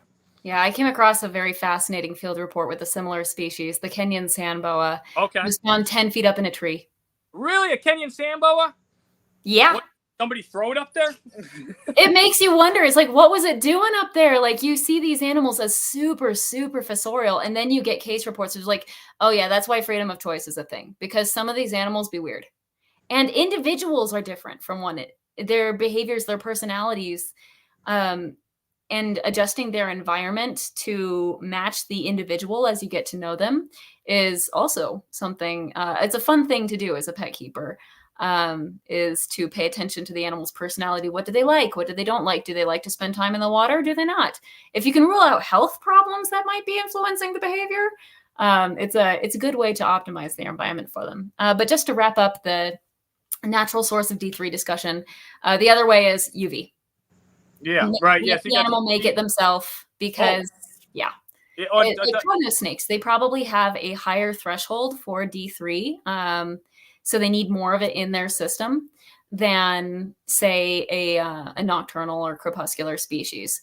Usually the ones that don't naturally get as much exposure to sunlight are going to be able to eke by on just a pittance of D3 in their diet, whereas the ones that are naturally exposed to the sun get a lot of it in either their diet or from the sun.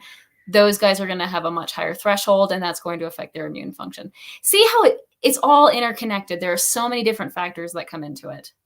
But there's another question I wanted to address. It was,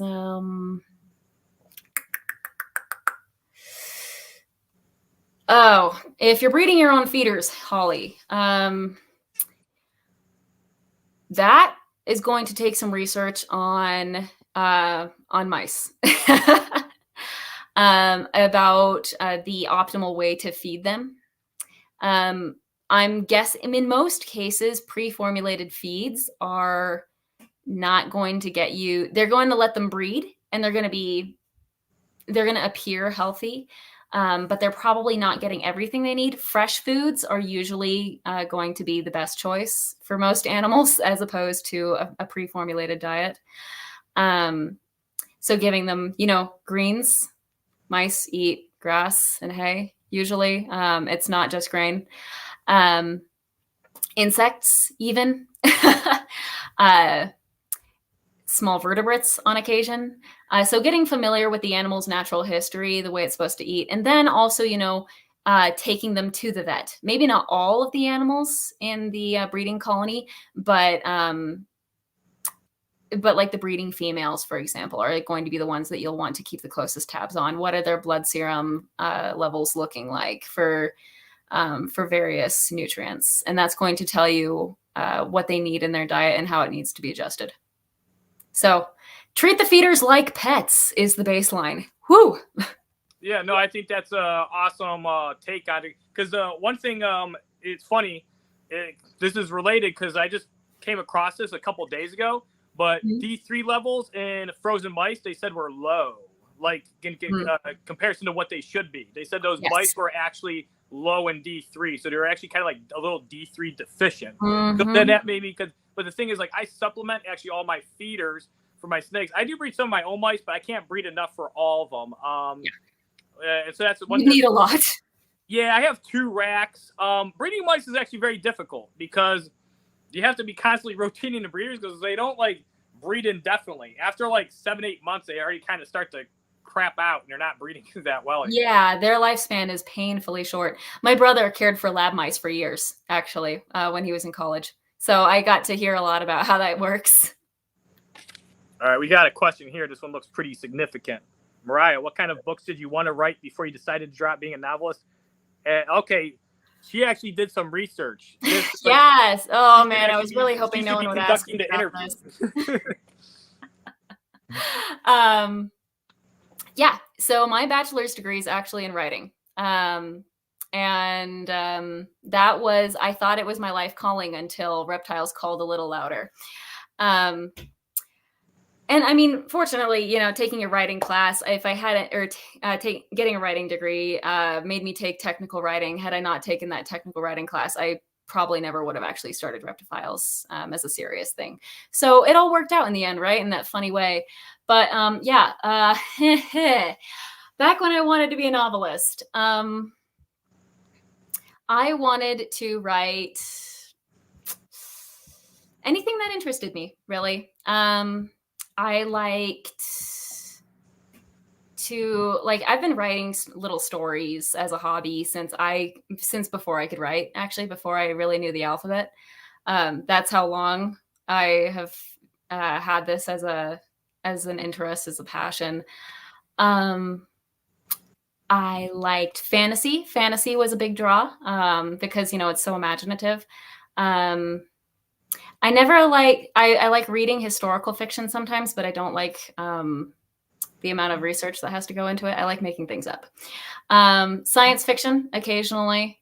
I think I was leaning in the direction of clean romance at the time because I saw a lot of really, really crappy clean romance. You see that a lot in Utah, where it's just low quality writing, and I'm a snob. So I wanted to help change that by, you know, applying somebody who had to take an entire semester of Hemingway to a very much lacking genre. But yeah,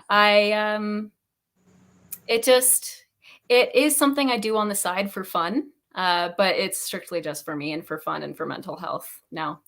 Just if I have an idea, I pursue it, and you know, it's usually not all the way to the end, but that creative outlet really helps balance things. Also, another way to keep balanced with all the writing that I do, managing the family finances, a little bit of math really helps keep the creativity going, surprisingly. Balance in all things, man. That's pretty cool. So the English literature, though, I mean, I feel like for me, like, I didn't excel in school, but I thought a lot of it wasn't important. But definitely English, I'd say, is the most important, because being able to articulate your thoughts right, and writing actually really helps, like, you know, formulate your ideas and thoughts. And I think it's really good just to be good at, like, well, English is very important for communication, which, you know, I feel like I'm lacking at doing that right now. But anyway, I looked at clean romance novels because I was like, well, clean romance, I'm guessing it's the obvious. It's just not, it's the opposite of 50 Shades of Grey. It's not what's trendy right now. You know, everything on TikTok, Book Talk is all about the spicy. But what I find usually is that, I mean, okay, most of the romance genre, let's be real, is crap. Most fiction is crap, actually. For how hard it is to get published, a lot of really low quality writing somehow manages to enter bookstores. It's just not, the characters are poorly developed. And, you know, some people really like a light read. They really like something that they don't have to think about. They're just like, you know, let's ride the surface. And I'm like, I want something that makes me think. You know, Brandon Sanderson is my, like, he's my standard when it comes to quality world building and character development, along with a couple of others. I was strongly influenced by Jane Austen, like most girls, right? But yeah, most of the genre is just plagued with it's not interesting. Are you talking about Twilight? Twilight, at least, was interesting in some respects. You had vampire lore to keep it going. That main character, though, when Midnight Sun came out, I believe that, you know, the series would have been much more successful if it had been written from Edward's perspective. That's my hot take there. Magic Treehouse, I loved those books. I thought they were wonderful. So imaginative, great way to teach history. When I was a kid, I also really enjoyed the Animorphs books. Those are imaginative. That's my kind of sci-fi. Animorphs? Animorphs, yeah. Okay, yeah. I remember all the, you know, the commercial or the previews, like, for, like, the upcoming episode, like, back in the 90s. I don't think it lasted many seasons. I never watched it. That's why it didn't last many seasons. Yeah. Some things are better kept in your mind's eye, in my opinion. As everybody says, they said the books are better. Enough. But if they tried to redo it now with today's technology, it would probably go a little smoother. Yeah, probably. It's like, the funny thing is, there's been a lot of really good commentary, like just right here. Everybody in the comments went nuts when we started talking about, or you started talking about, the clean romance novels, and then mentioning Brandon Sanderson. I mean, he's kind of a god. Brandon Sanderson. I don't know who. You haven't read Brandon Sanderson? No, I'm a high school dropout. I mainly just read. I mainly just read, like. You can read, can't you? Yeah, I can fairly well. That's what audiobooks are for. I can listen to those, and I can read on like a 9th grade level, or maybe even 10th. I don't know. I actually, once people leave school, if you don't continue to research or use, resources to re-educate yourself, you'll lose it.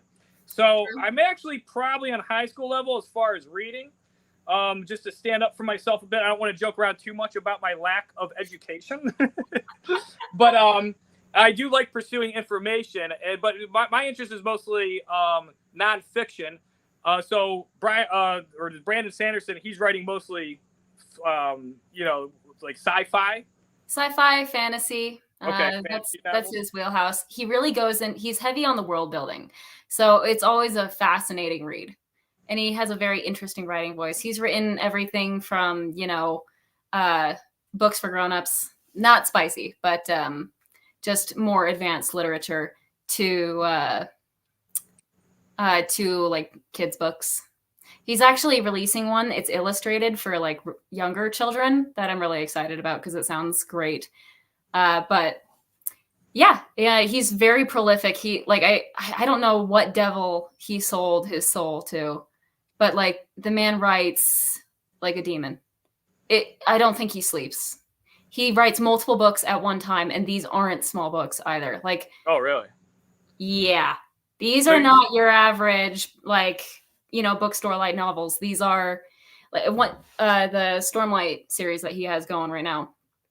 These books are like 1,000 pages long, basically. They are huge. Those guys got a lot of ideas. But there are also shorter ones that he's read. If you want to get into it, I always recommend people read Mistborn first, the Mistborn trilogy, because it's good. And then its sequel trilogy is also very fun. On Instagram, do you guys follow him on Instagram? I do. All right, good. That would have been crazy if you didn't. He's local. Did you know? He's in my area. I know people who like work for him, who beta read for him. He's like, and he's building an office in Lehigh that is rumored to be, it's going to be castle themed. It's really cool. And rumor has it also that his company bought the old Evermore Park in Lehigh, so we'll see what happens with that. Maybe nothing's going to come of it, and it's just a real estate investment. But yeah, that's the latest gossip on the ground. He's talking about RPGs, so he's probably into Dungeons and Dragons. And I know the writer for Adventure Time, Pendleton Ward, he was really into Dungeons and Dragons, and he applied the game and how you play it to how he would write Adventure Time. So imaginative people. I'll give him a follow, even though I don't read or know anything about him until about like 5 minutes ago. Apparently, everybody knows him. Even Gabe, reps in Texas, very surprised that he knows who this guy is, because all we send back and forth is brain rot memes and basically like Gen Z. I don't even know what kind of memes. They're you don't have to be intelligent to enjoy Sanderson. Don't worry. Oh, really? Yeah. Well, I said that like that's like a bonus or something. I don't know. I read a decent amount. It's usually I start looking up stuff. I just don't read like the fiction stuff that much. Yeah, I don't read a lot of fiction these days either. I do it because it's the only way I can like write. Is you have to put something in the machine before something comes out of the machine, and it's a good way to, you know. My daughter will leave me alone when she's playing if I'm reading something, but if I'm scrolling on my phone, she won't. Put that in the child care sheet. Start writing the stuff down. Well, I mean, every kid's different. They're like different species. So exactly. Well, that's the same thing with my hognose. I apply that too. I'm like, you know, these feeding, like there's so many techniques to get a baby hognose to eat. And that's one thing I tell people too. I was like, as long as the baby hognose is healthy, they all want to eat. So if you have a hognose that won't eat anything, a live pink, any type of scent, doesn't mean it doesn't want to eat. It just isn't identifying any of these, or it's just not seeing these prey items as actual prey. So it might need like a small frog, you know, toad, lizard. The problem is you know, sourcing those. That's obviously the issue. Yeah, thank goodness for toad juice, right? Toad juice, yeah, this stuff works pretty good. The thing, I've had some hognose though, they won't like, you know, I will go to assist feeding, but you know, I've had hognose like they won't eat anything, even frog scent. But then if you give them a small live frog, they will eat it. Little lizards work really well. I did it like somebody said. They're like, I was surprised you said that in the reptile talks. I'm like, well, you know, I breed mice, which mice are pets, and I breed some rats too, and I feed them to my snakes. But if I breed leopard geckos and I have like a really small baby or an imperfect one, or one that's probably not going to make it, and I have a hognose that won't eat, a lot of hognose that won't eat, they'll eat a small lizard. Naturally, in the wild, hognoses babies, and even in the reports from Kansas, Illinois, Minnesota, they're eating a lot of little lizards, and they'll eat lizard eggs. So. And everyone's just like, oh, an animal's an animal, right? Like, and they're all the same nutrient composition, so who cares? And it's like, actually, no, they're not. Lizards and snakes tend to be much lower in fat than mammals, and different kinds of fat too. So if you give a reptile eater a lot of mammalian prey, it's going to end up with too many calories in its diet, probably. It needs to have more lean prey. So it used to horrify me to think about this, but now I would really like to see more availability of feeder frogs, toads, lizards, house geckos, and snakes even. Like the ball python breeders are generating so many waste baby ball pythons that could be used to feed king snakes. Yeah, that's I never thought of that. That's definitely a possibility. The only thing that I would have a slight concern with is, well, probably because it's a different species completely, but with ball pythons, it's not so much it's a disease thing, but bacteria levels. Like if you have geckos that are high in bacteria and then you feed them to a hognose snake, the hognose snake can get that bacterial infection. It can build up over time, but yeah, because like I was talking to somebody that goes to Vietnam and they go to frog farms and stuff, and so we're actually talking. It's really this guy's idea. It's not my idea.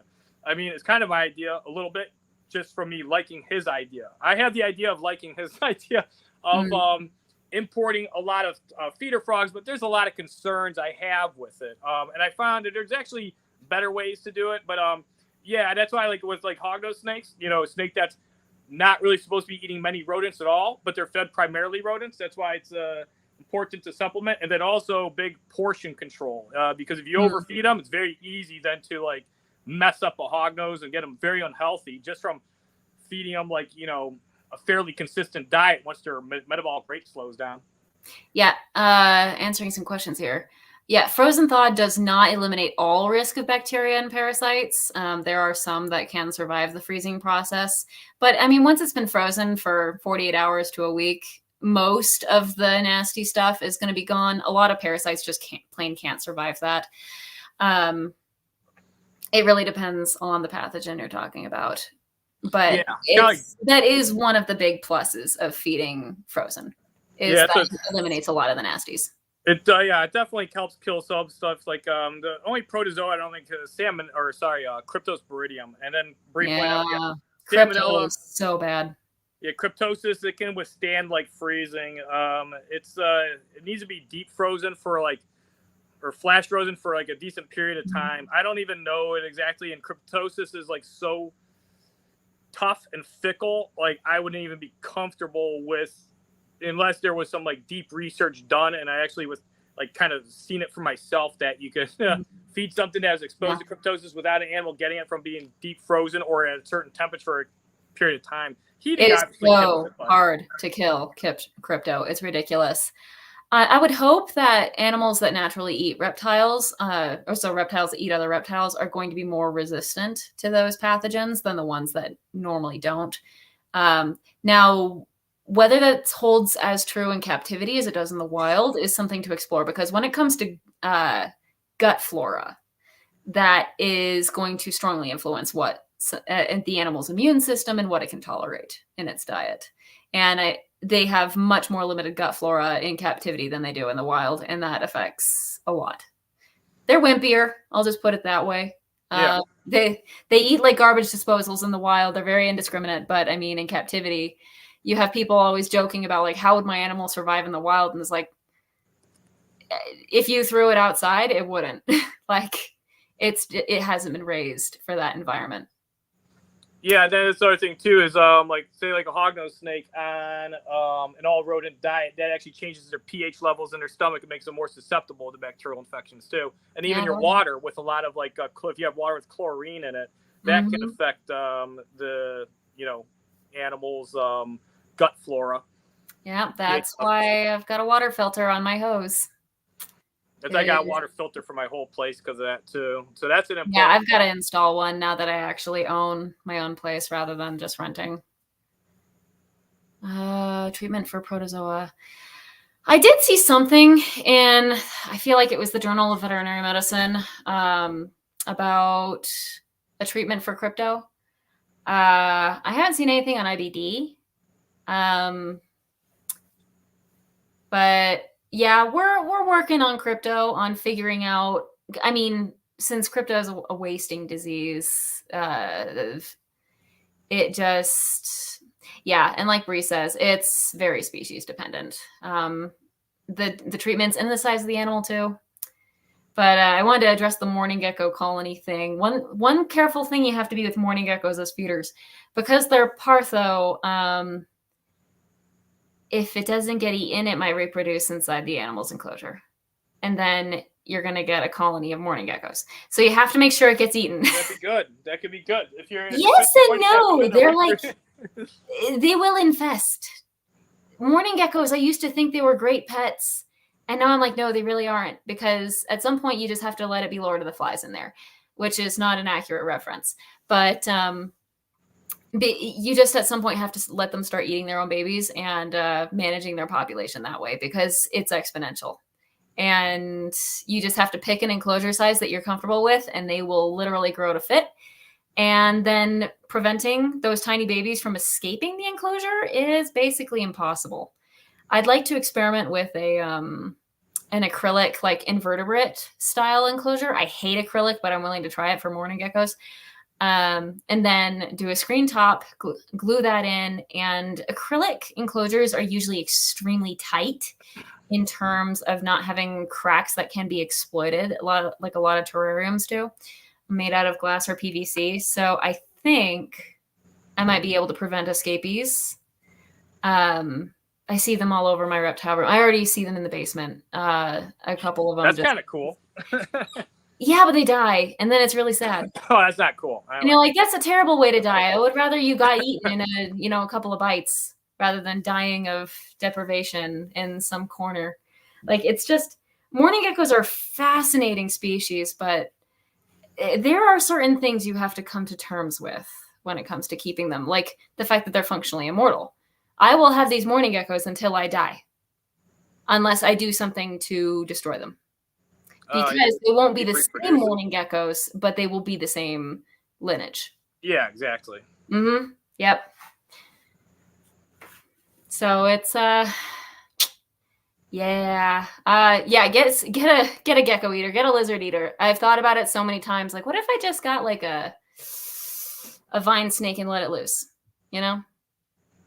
Just let it go crazy. But or tokay gecko. They don't eat enough. I would need a lot of them. Or I just need to find somebody who breeds them. But yeah, that's a conundrum for later. The other is the growth rates is kind of slow. Not great feeders. They're not a great primary feeder, that's for sure. How long does it take for a morning gecko to become mature? A year. Okay. So I mean, they live a while from what I can tell. And I mean, they do produce a lot of eggs. One female will give you a lot. And then, I mean, as the population grows, you will get plenty of eggs. But yeah, incubation rates are rather long as well. So it takes a while to get a 4-inch feedable gecko. But yeah, crested geckos. The rate at which they are bred right now, in particular, they're good size. They're easy to keep and therefore to breed. Yeah, I'm all for crested geckos being potentially feeders, even though I have one that 4x2 or 2x2x4 that you see behind me. That is for my cresty. He's very spoiled and he hates me. You only have one crested? One, yep. Unlike most people who have crested geckos where it's not one. yeah, right. Yeah, I know some people that breed a bunch of them and, they're fairly prolific. Yeah, my opinion on crested geckos is kind of similar to my opinion on ball pythons. They're fun, they're cute, they're not very interesting. All right. Pale Scale says she's wimpy because she can't feed another reptile to another reptile. It's hard. It's really hard. I don't know, amphibian. I'd rather feed a small lizard to a hognose, I think, than like a toad. It's about the same, I guess. Yeah, it depends on, I guess, how much empathy you have for your animals. I had an incident a couple years ago. I got some ocellated skinks. According to my research, they would not reach sexual maturity until 2 years. Everyone lied to me, or I was keeping them in a way that they matured very fast. They reached sexual maturity at roughly 1 year. And being skinks, you can't visually sex them at all. So by the time I noticed breeding behavior in them, it was already too late. The females had been impregnated. I had it was a group of, let's see, I want to say 3 females and 2 males. So the larger male got killed by the smaller male in a brutal battle. I mean, all of this just happened overnight. Everyone was pregnant. Somebody was dead. It's like something out of Game of Thrones. And then I had all of these babies that I had to figure out. And I think that's really when I nailed down the sexual maturity thing, was raising my own generation of babies.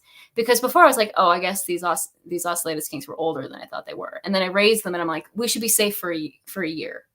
We were not safe for a year. Then, brothers are breeding with sisters. And, it was just the biggest disaster. I thought, because there wasn't enough information available on them. So all of this was one big fat experiment and it failed miserably. So I ended up feeding off some of the offspring to one of my blue-tongued skinks, my Maruki, because he's done live prey before. He is wild caught, as far as I can tell, and he's got those instincts. He will chase down prey. And that was really hard to watch. And I had to watch to make sure that the ocellated skink didn't just burrow into the substrate and try to live in there because they're so hardy. It's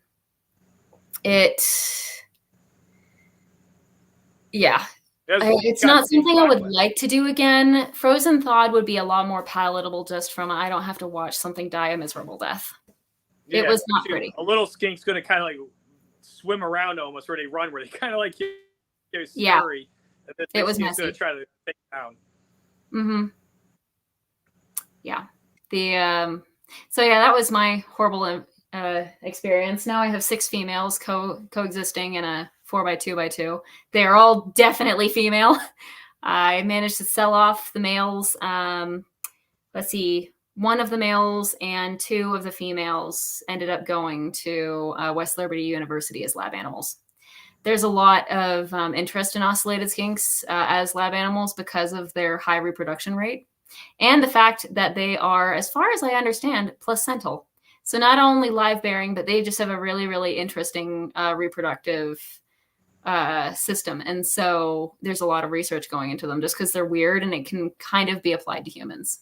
I like their faces a lot. They're so cute. I like the little legs and their faces. They're bold.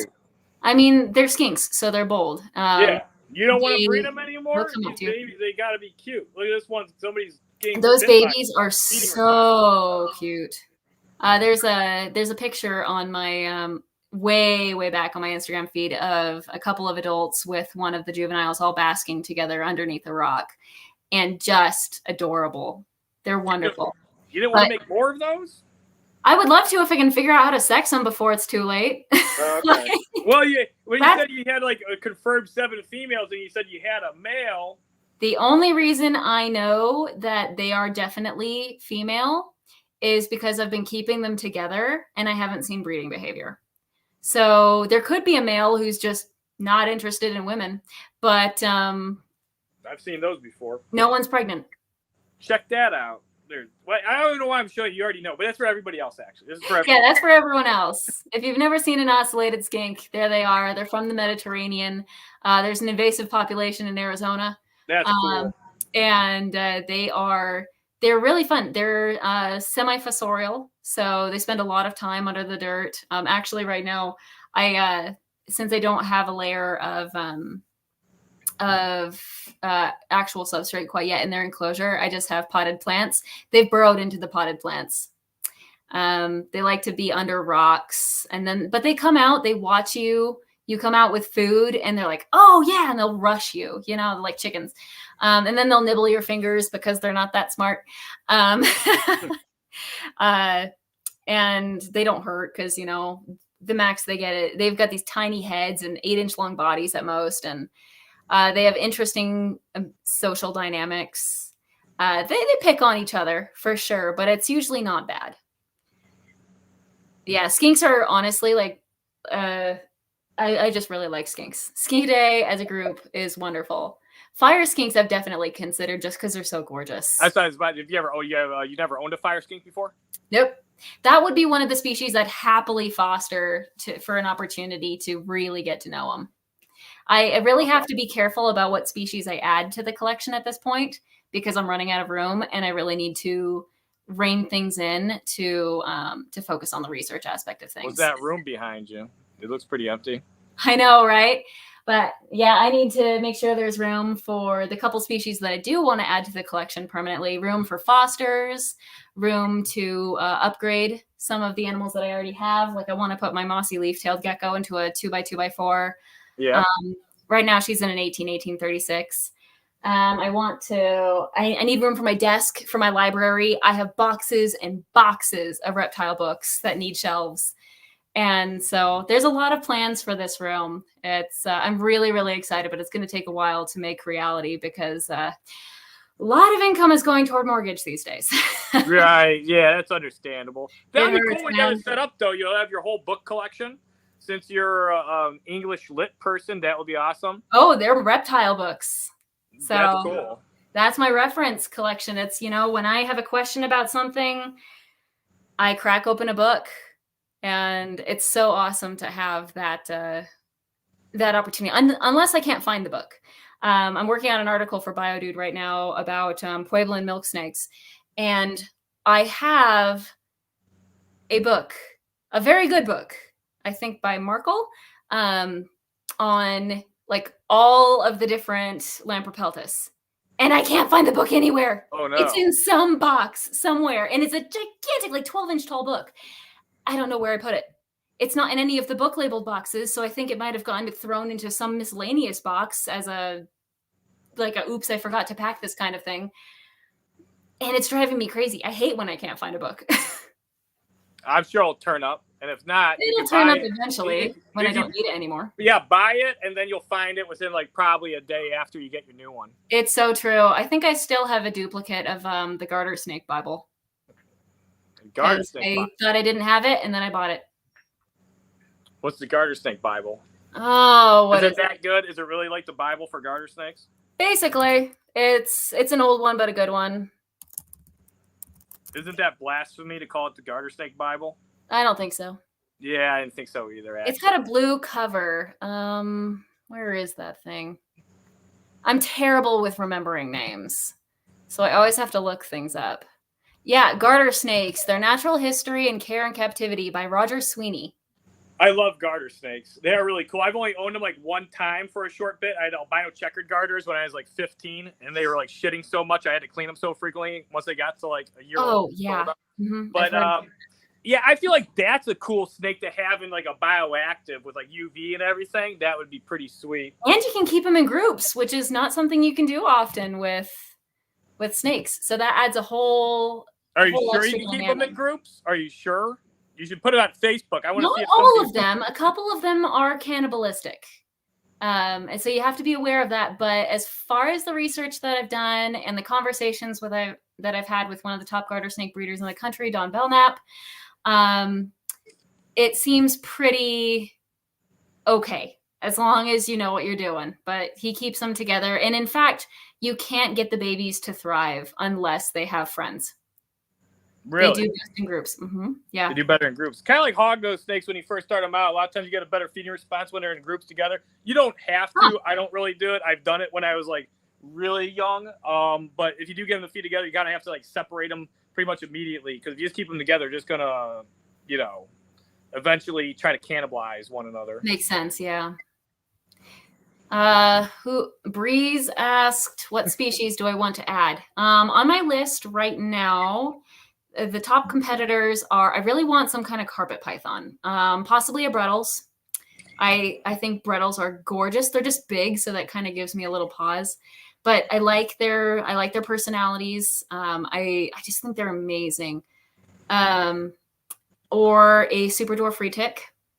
Again, it's the intelligence. I'm really compelled by their intelligence. I would really like. Actually, I need to get a bearded dragon for my husband. We had 2 bearded dragons when we were when I was just getting started with reptiles. And, they were ex-breeder females. They didn't live with us very long. But he really misses having a beardy in the house. So we'll probably do that. He wants specifically a really big male from a big lineage. So I've got to find a breeder that specializes in big beardies. Oh, your German giant? One of those? Yeah, something like that. I don't think German giant is a variety anymore, but the American population of bearded dragons is bigger than the wild population. And you see them getting bigger every year. I've seen some enormous males in the last couple of years. So yeah, they're there. Like pancakes. They have like pancake torsos. Oh, yeah. And their heads are just huge. Yeah, the big triangle heads. Mm-hmm. Yeah, so I don't know if you can get them that big if you actually feed them properly rather than power feed them, but I'd like to explore it. And let's see, what other lizards? A lot of lizards are on my list, and that's the hardest. Oh, but corn snake. I absolutely have to get a corn snake in the collection because I have a bit of beef with some people who say that you can't keep a baby corn snake in a 4x2x2 enclosure, and you need to grow them out in baby enclosures before you add them to a big enclosure. And I get that concern, but nature is not small. And if the baby is well established by the breeder, which they should be doing before they sell the animal, they shouldn't be selling animals that, aren't eating regularly yet. If it's properly established and you provide a well set up environment that provides all of the hides and cover that it needs, because they're insecure babies. They need a lot of cover. And, probably put a camera on it to be able to track its movements when you can't see it.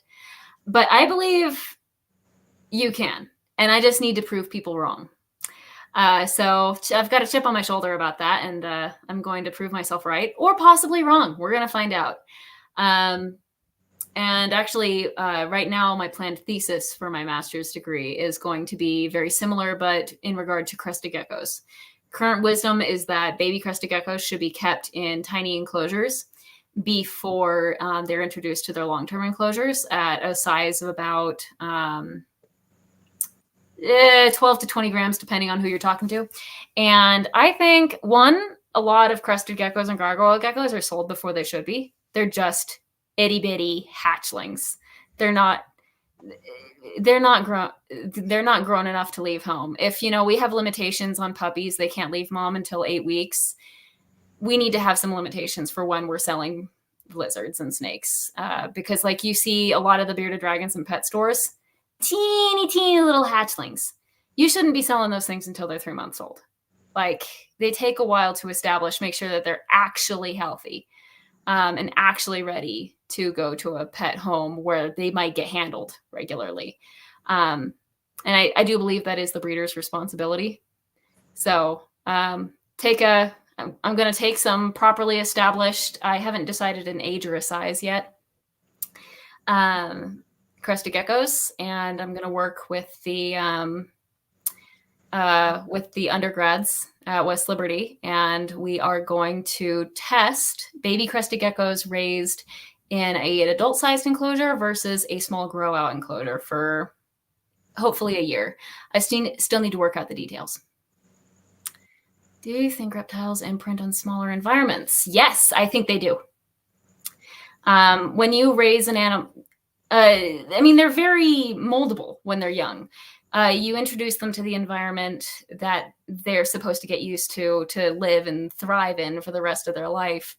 They need to learn how to navigate the space. And it's tough because, you want them to survive. And I think that's where the breeder comes in as a key component of this, this partnership with pet owners is establish the babies properly first. And then once they're established, the pet owner can take them and put them in a permanent enclosure. And because when you raise them in a small space where they are used to feeling enclosed all the time, it's going to be harder for them to, usually, it depends on the personality of the individual, but it usually is harder for them to acclimate to a bigger enclosure. Say a ball python that's been kept in an undersized rack its entire life is probably going to freak out if it's introduced to a larger enclosure immediately. There are exceptions to this that I've seen. Custom Reptile Habitats, Paul Barclay did an experiment with like an ex-breeder. Oh, she's, I want to say 20 years old, but that might be too high of a number. Female ball python.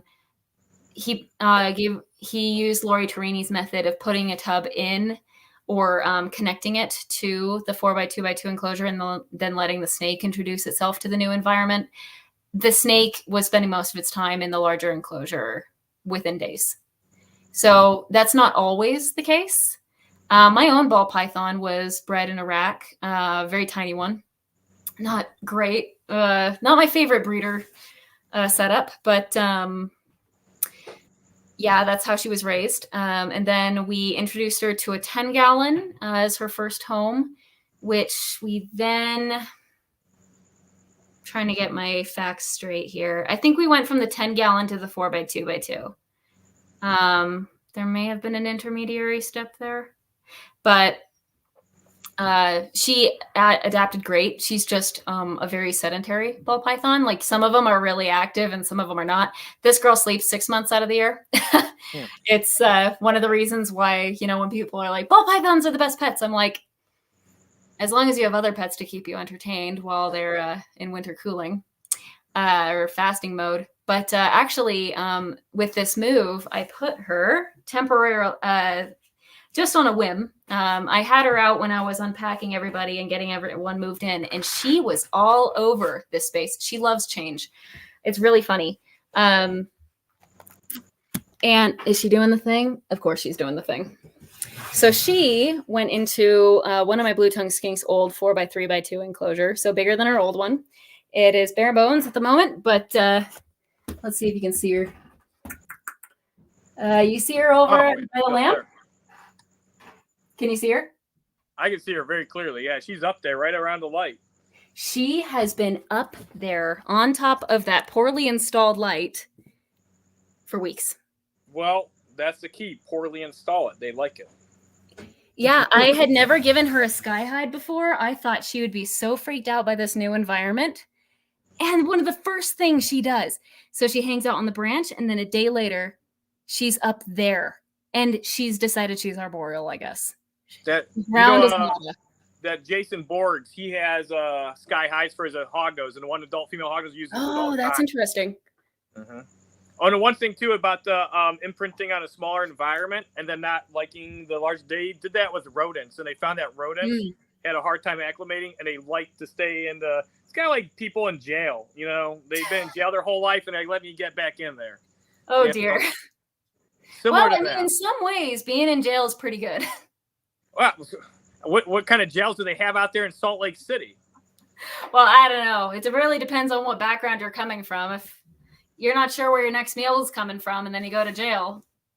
Everybody I know that's been to jail, they say it's very boring. And the funny thing is, I'm like, you know what? That's a really good, because that's the way I would look at it. It's got to be boring in there. You know, you get some books, but I don't know. Yeah. I don't know. I have a relative who's done some time, and that was his opinion as well. But he also came from a upper middle class upbringing, so different. Gotcha. Mm-hmm. This guy, Reptile Gardener, we use high ups for Hognose upper basking shelves. They stay up there a lot. Yes, Jason Borgs is, you know, he shows us that this adult female Hognose is up there all the time. So, you know. It's amazing what they'll do when you give them a chance. And what's funny is everybody jokes about, like I just said it myself, everyone jokes about animals being arboreal because they're 2 feet off the ground. It's like, yeah, that's a small shrub. Yeah, exactly. Right. That's very much within the realm of terrestrial still. I've seen, you know what, funny, that's my one friend, she's not active on social media a lot, but she does a lot of surveying and research on timber rattlers. And she found a juvenile timber rattler is 6 or 7 feet up in a tree, in a low tree of brush. Wow. Timber rattler. I've never heard of a rattlesnake up in a tree. Yeah, it's crazy. Yeah, it is interesting. It could have been up higher to try to bask there, I guess, or you know, I could have asked her like what her opinion is, but access to unique prey for sure. Yeah, I mean they eat a lot of little chipmunks. Chipmunks, you know, are on the ground though. You know, there's birds in trees and stuff, but you know, I could see them like possibly raiding like a bird nest, but that wasn't the case here. It was just like a smaller tree and it was up in it for whatever reason. I've never heard of a viper taking an egg. Usually no, I never heard. Yeah, I mean, I'm sure some do. You know what? My one friend, he posted a chain king snake and is eating turtle eggs. And that surprised me. A Lampropeltis eating turtle eggs. Well, I mean, Lampropeltis are garbage disposals, from what I understand. They eat themselves. They are. Crying out loud. They are, but still, I'm still surprised by it in a while. Yeah, that's another thing. Reptile eggs, let's add those to the available feeders. Fairly clean as a food source, relatively uncontaminated, relatively easy to clean, just hard to keep fresh, you know. But like, if you can get them local, like when I had my bearded dragons, I would use the infertile eggs that they would lay, and I'd feed them to my other reptiles. Loved them. Yeah, that's and the composition of like bird eggs and reptile eggs is very similar. So like quail eggs, I seen you had that in your thing too. Chicken eggs and quail eggs are good. Reptile Gardener, he's definitely a Hognose guy here. Hognose in Nebraska, sandhills have like a 400-foot climb to the top, and they're like 25 miles roughly. So yeah, that's the thing. It's like if you herp for plains Hognose, I've heard of people herping for them. I'm like, you don't want to really go to the flat areas. The hillsides and the embankments are best. And the slopes. I see that about a lot of animals, actually, or a lot of reptiles, is they're noted to prefer hillsides. Yep, slopes and embankments. You know, south-facing hillsides get more, you know, sunlight. Oh, no. You know, and you have structure and everything. And then if like turtles are going to lay eggs, they lay eggs on embankments. They're not laying them somewhere flat where water pools. They're laying them on embankments that get, you know, sunlight. So Reginald brought up an old memory. Are you familiar with this? Somebody mentioned it to me like when I said I was gonna have you on and everything, and I was excited for it. They're like, she did try giving snow to like a tortoise or something like 5-6 years ago. I know somebody else did that too, and like everybody like flipped out over it. I guess I don't know. Enlighten me with this story. I guess the snow story. Oh, yeah, it was a huge controversy. It blew up on social media because this one guy got so mad that he went to his following and was like, hey, everybody go tell this woman to kill herself because she's abusing animals. Was it Reginald? Reginald, what the fuck are you doing? You can't tell people to kill themselves, Reginald. This guy's, he's just trolling you. He's got a Chevy Chase fucking profile picture. Yeah, it's water under the bridge at this point. And yeah, actually snow can be a great source of enrichment when you do it carefully. So I think the main problem was that I posted a video of my blue-tongued skink reacting negatively to the stimulus. I gave him a snowball in his enclosure, his large 4x3x2, very warm tropical enclosure. And it was just a snowball in like a water dish or something.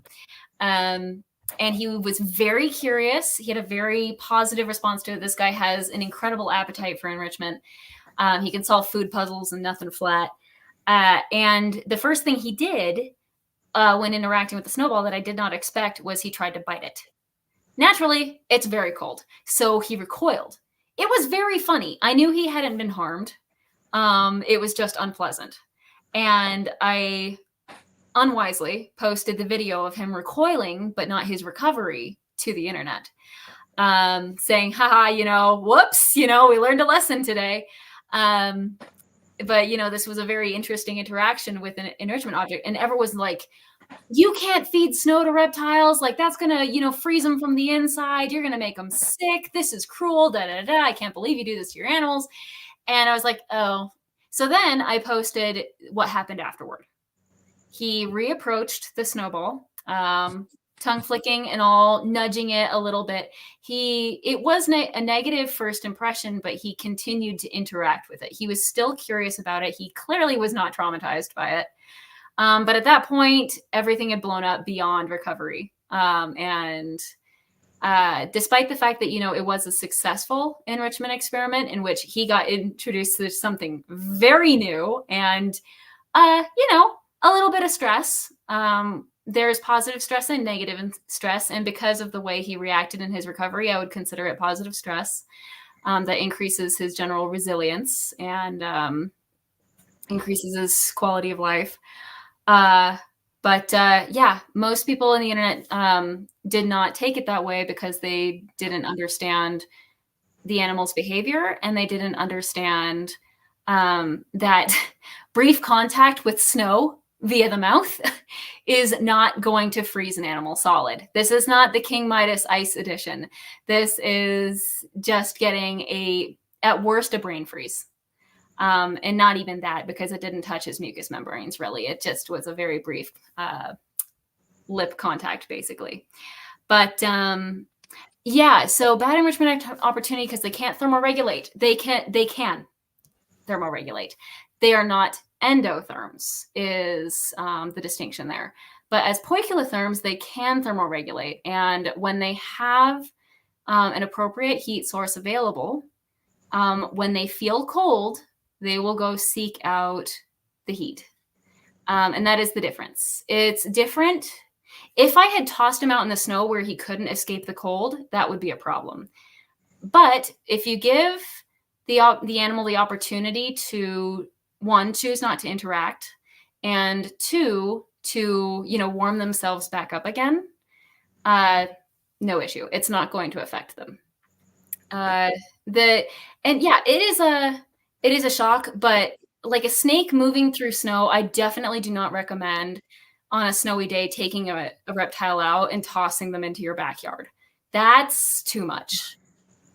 Because they can't escape it. You made the choice for the animal to put them in in an unpleasant situation that they couldn't escape. And so it's not enriching, it's stressful and potentially dangerous to the animal, because that is whole body contact with ice is going to cool a small animal down very rapidly. Brief, brief, choice-based, and small contact with ice is unlikely to be a problem, and is used as a form of enrichment by many zoos. They will use small quantities of snow with smaller animals, and then with the larger animals, if there's a snow day, they get to play in the snow. But those are endotherms, so it is a different story for them. Yeah, I've seen them do it with like mammals and stuff. It's just unusual for reptiles, but there was a case of a zoo doing this with a tortoise. Yeah, I remember somebody did it was like a sulcata. I don't know. It wasn't the zoo, it was another person, but they may have gotten like, another, The zoos, though, I could see them doing that because they incorporate enrichment. And, anthropomorphism is a thing. And I feel like some people do take, like, obviously you can take things you learn from, let's say, different, like, species, mammalian species, rodents, and apply it to reptiles in some regard. But, yeah, my whole thing with enrichment is I think sometimes it's a little overanalyzed. Yeah, and it's just due to limited research, we have to cross species and make inferences. Obviously, we have the research be done in our target species or even our target group, but sometimes that just doesn't happen. So we have to start reaching for research in other vertebrates, and that can even be humans. And that's when you have to combine, and this is definitely a skill that I'm still refining, is combine your knowledge of reptile physiology, reptile behavior, with the data that you're getting from the other species and figure out what a reasonable inference to make. What is a good leap of logic and what's a bad leap of logic? And this is also one of the reasons I'm getting my master's degree, is because it's refining my ability to do just that much better. And thanks, Pale Scales. It's very true. It's going to follow me for a while, but how long ago did the snow thing happen? Huh? How long ago did the snow thing happen? It was many years ago at this point. Like 3, 5? I think the number that was originally given was like 5 or 6, and that feels about right. 5 or 6 years ago. This Reginald guy, man, I think he's been here this whole time waiting for this snow subject. He's been waiting for a snow day for a long time. Attack me on a public platform. Here I am, ready for attacking. Start throwing the tomatoes. What was I going to say? There was an interesting paper, like learning how to analyze and think critically through published research. I had somebody say, something that's very common in the reptile hobby is, we're all trying to figure out how to stop pyramiding in tortoises. And yeah, that's a tricky one. There are a lot of potentially contributing factors. One recent study was done exploring the impact of growth rate on pyramiding. And they were exploring, what if we take away nighttime heat? What if we heat them only during the day, and then, we just don't heat them at night, and that's going to slow down their growth? And will that stop pyramiding? They did this for about 6 months, I think, with 2 groups of tortoises, one in a heated environment, one in a non-heated environment during the night. They had the same treatment during the day, same diet, everything else. And then at the end of the study, they noted that the group of tortoises that had been raised in the environment that didn't get heated at night had less pyramiding than the ones that did. So successful, right? That's what they were discussing in the conclusion of the paper. But they missed one big thing. The tortoises that were in the non-heated environment at night grew more slowly than the ones that did. So you had the same age, but 2 different sizes. And so the data can't be entirely considered credible that they gathered, because we don't have a comparison of the tortoises at the same size and the relative pyramiding there. So a better way to, and that's what I explained to the person who sent me this study, was it's a good idea, but their execution was off. they should have raised them to the same size. No, that makes sense. Yeah, because reptiles, all their growth and time is equal to their metabolic rate. So like leopard geckos, I started keeping them at cooler temps. And my leopard geckos would be more robust, even on a lean cricket and dubia roach diet versus, mealworms are very fatty. But anyway, if I raised leopard geckos and kept them at cooler temps, they grew slower, but they actually had stockier builds and they weren't as food aggressive. And then they grew slower, but at a more slow, even rate because their metabolic rate was slower. I am finding that in reptiles, it's generally a bad idea to grow them fast. Yeah, it is. It is. Like you really have to, I think, because we're so used to interacting with other mammals, we're like, oh, just shove food into them. And it's like, actually, these animals grow slowly in the wild, and slow growth is usually less likely to cause health problems in the long run than fast growth will. You see this with humans, you see this with a lot of different animals, and you see it in reptiles as well. You see how power-fed snakes do not do well in the long run. Their lifespans are significantly cut, and that's just one welfare indicator. Lifespan is really not that reliable of an indicator as far as like generally how things go. But like my boa, one of the reasons he's small probably is because I fed him I fed him based on body condition. So I was very conservative.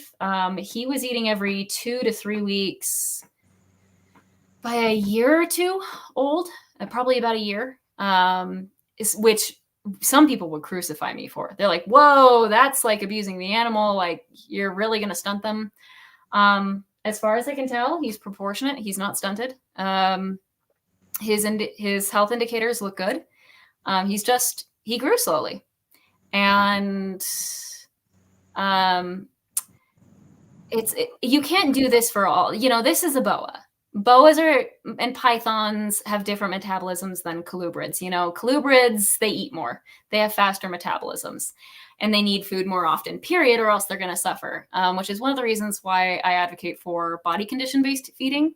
You have to really pay attention to the animal's cues. Like, when are they acting hungry? Is it really acting hungry, or are they just hunting around? How's their body condition look? Are they looking a little skinny? Are they looking a little chubby? And adjust your timing accordingly and the quantity of feeds. And comparing the animal's body condition to equivalents in the wild can also be helpful. Yeah, I agree with that. Healthy wild individuals for sure. But you see this, Dr. Jonathan Howard in Australia, his research on bearded dragons is showing a lot of promise in terms of reforming our understanding of feeding bearded dragons. One of the reasons a lot of people don't want to get a bearded dragon as a pet or a young one is because people will tell you, oh, they go through hundreds of crickets a week. They just eat so much. You'll go bankrupt. And Dr. Howard says, actually, in the wild, they don't eat that much. They grow a lot slower. You shouldn't be getting an adult-sized animal in 12 months. These guys are like at 12 inches long at 12 months, not 18. And they do end up as smaller adults for sure. But that's probably also their genetics. And they are skinny in the wild. I would not like to see a captive bearded dragon looking like most of the wild bearded dragons that I see. Wild bearded dragons are usually very skinny outside of like prime season. So if you can see examples of like early summer, when it's breeding time, when food is abundant, when water is abundant, they look pretty good. Rest of the year, they kind of look like emaciated rats. So you have to be careful what examples you're looking at. But I am now advocating for a much slower feeding approach with bearded dragons, paired with keeping a very close eye on their body condition.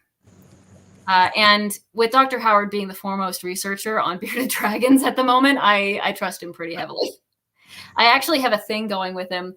I'm working on collecting data on the American population of bearded dragons, their snout to vent length and their total length, as well as weight. That's not the most important factor, but I'm trying to prove this hunch that I have that the American population is significantly bigger than the Australian population, and we need to tailor minimum enclosure sizing guidelines accordingly. Are you going to be comparing their physiology too? Because there is going to be some like genetic drift in. Oh, for sure. They're barely the same animals at this point. Right, exactly. Genetic drift has got to be insanely significant because, as you know, there was no legally imported bearded dragons at any friggin' time. They're all descendants of smuggled animals from the 80s. You know, there's obviously a good population of them now, but it started from a relatively small gene pool. I don't know how big, but I'd have to imagine just a few hundred animals or less. Oh, yeah. I don't have the resources right now to, this is a relatively informal study. I don't have the resources to check everybody's genetics. It's really going to be a very cast the net wide, get measurements of as many bearded dragons as possible from as many keepers as possible. And I'm trying to keep the data as reliable as I can by having them measured next to measuring tapes. So, you know, people just can't say, oh, yeah, I've got a 26-inch bearded dragon. No, I need to see the measurement. Like, yeah, right. Yeah. That's but aside from that, I'm very interested to see how this is going to go. And I need to get going on this again. I need to revisit it before before brumation season starts again. But yeah, it's a very fun thing, and it's just this this healthy little almost contest that we have going between us of like, I think I'm right and I think you're wrong, and Dr. Howard's been very good about it. But I know he says he's never seen a 24-inch bearded dragon in his whole veterinary career, and I'm like, yeah, hold my hat, because I have seen 2 24-inch male bearded dragons in the last year. And I'm not getting out that much.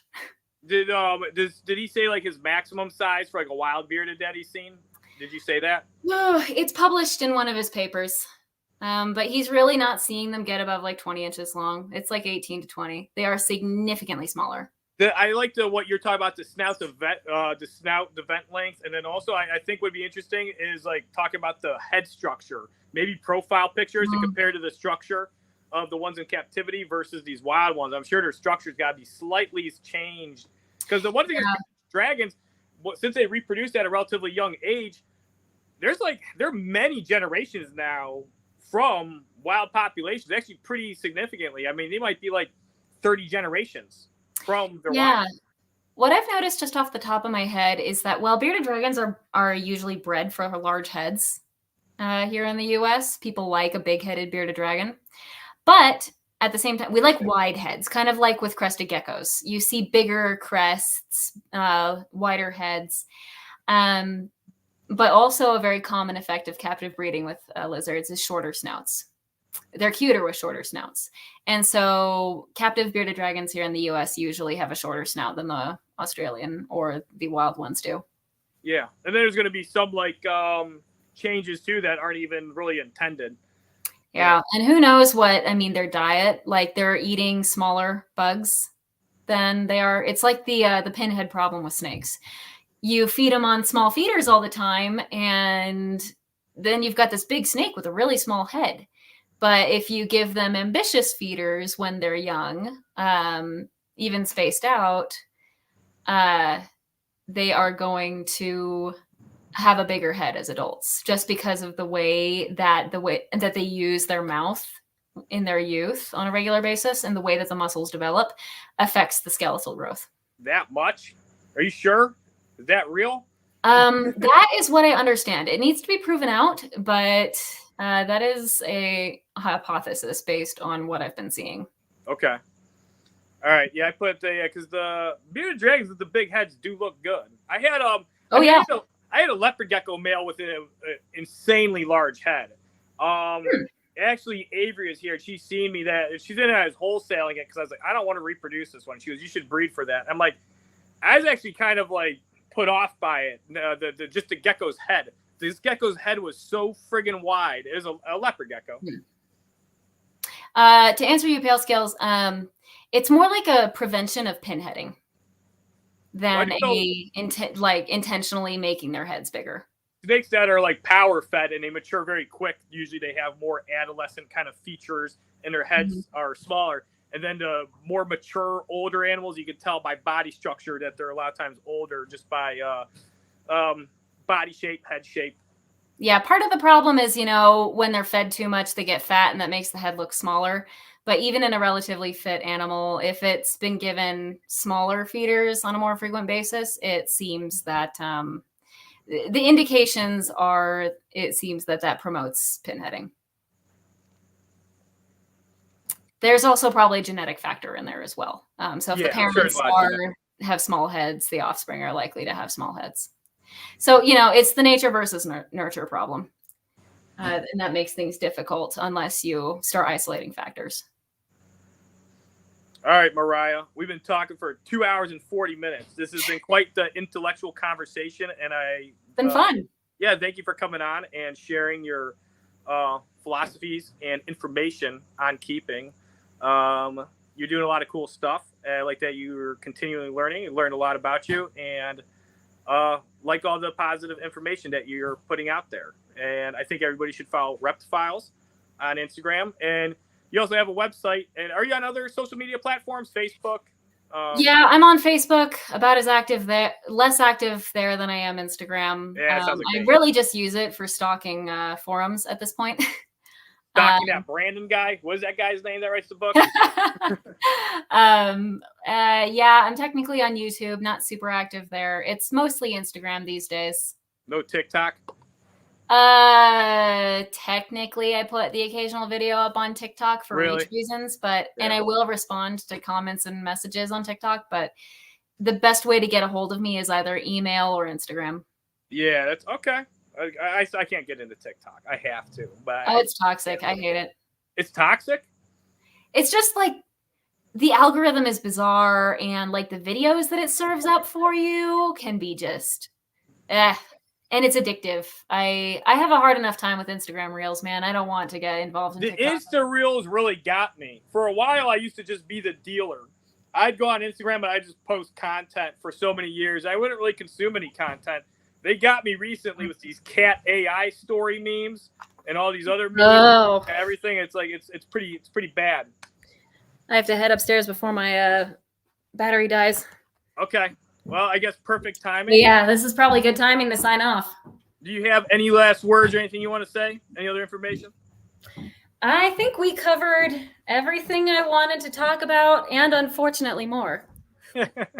Well, thanks, Mariah. I think I called you Maria in the beginning, and then I realized I'm very, very used to it. Okay, then I seen your name spelled like Mariah Carey. I was like, oh, it's Mariah. Correct. Yeah, the H makes a difference. Sure does. All right. Nice talking to you, Mariah. Nice getting to know more about you, and thank you for sharing a lot of really good information tonight. Yeah, it was so good talking to you too, and it was lots of participation from the live. I love to see it. That's what was really helpful, and I'll probably see you again at the Salt Lake show in May. In May, you're not going to be at the fall show? No, I don't think so. Okay, noted. All right, bye everybody. Thanks everybody for talking, contributing. Even Reginald, even though it's just about that one weird snow thing. And thanks again, Mariah. Have a good night, everybody. Bye.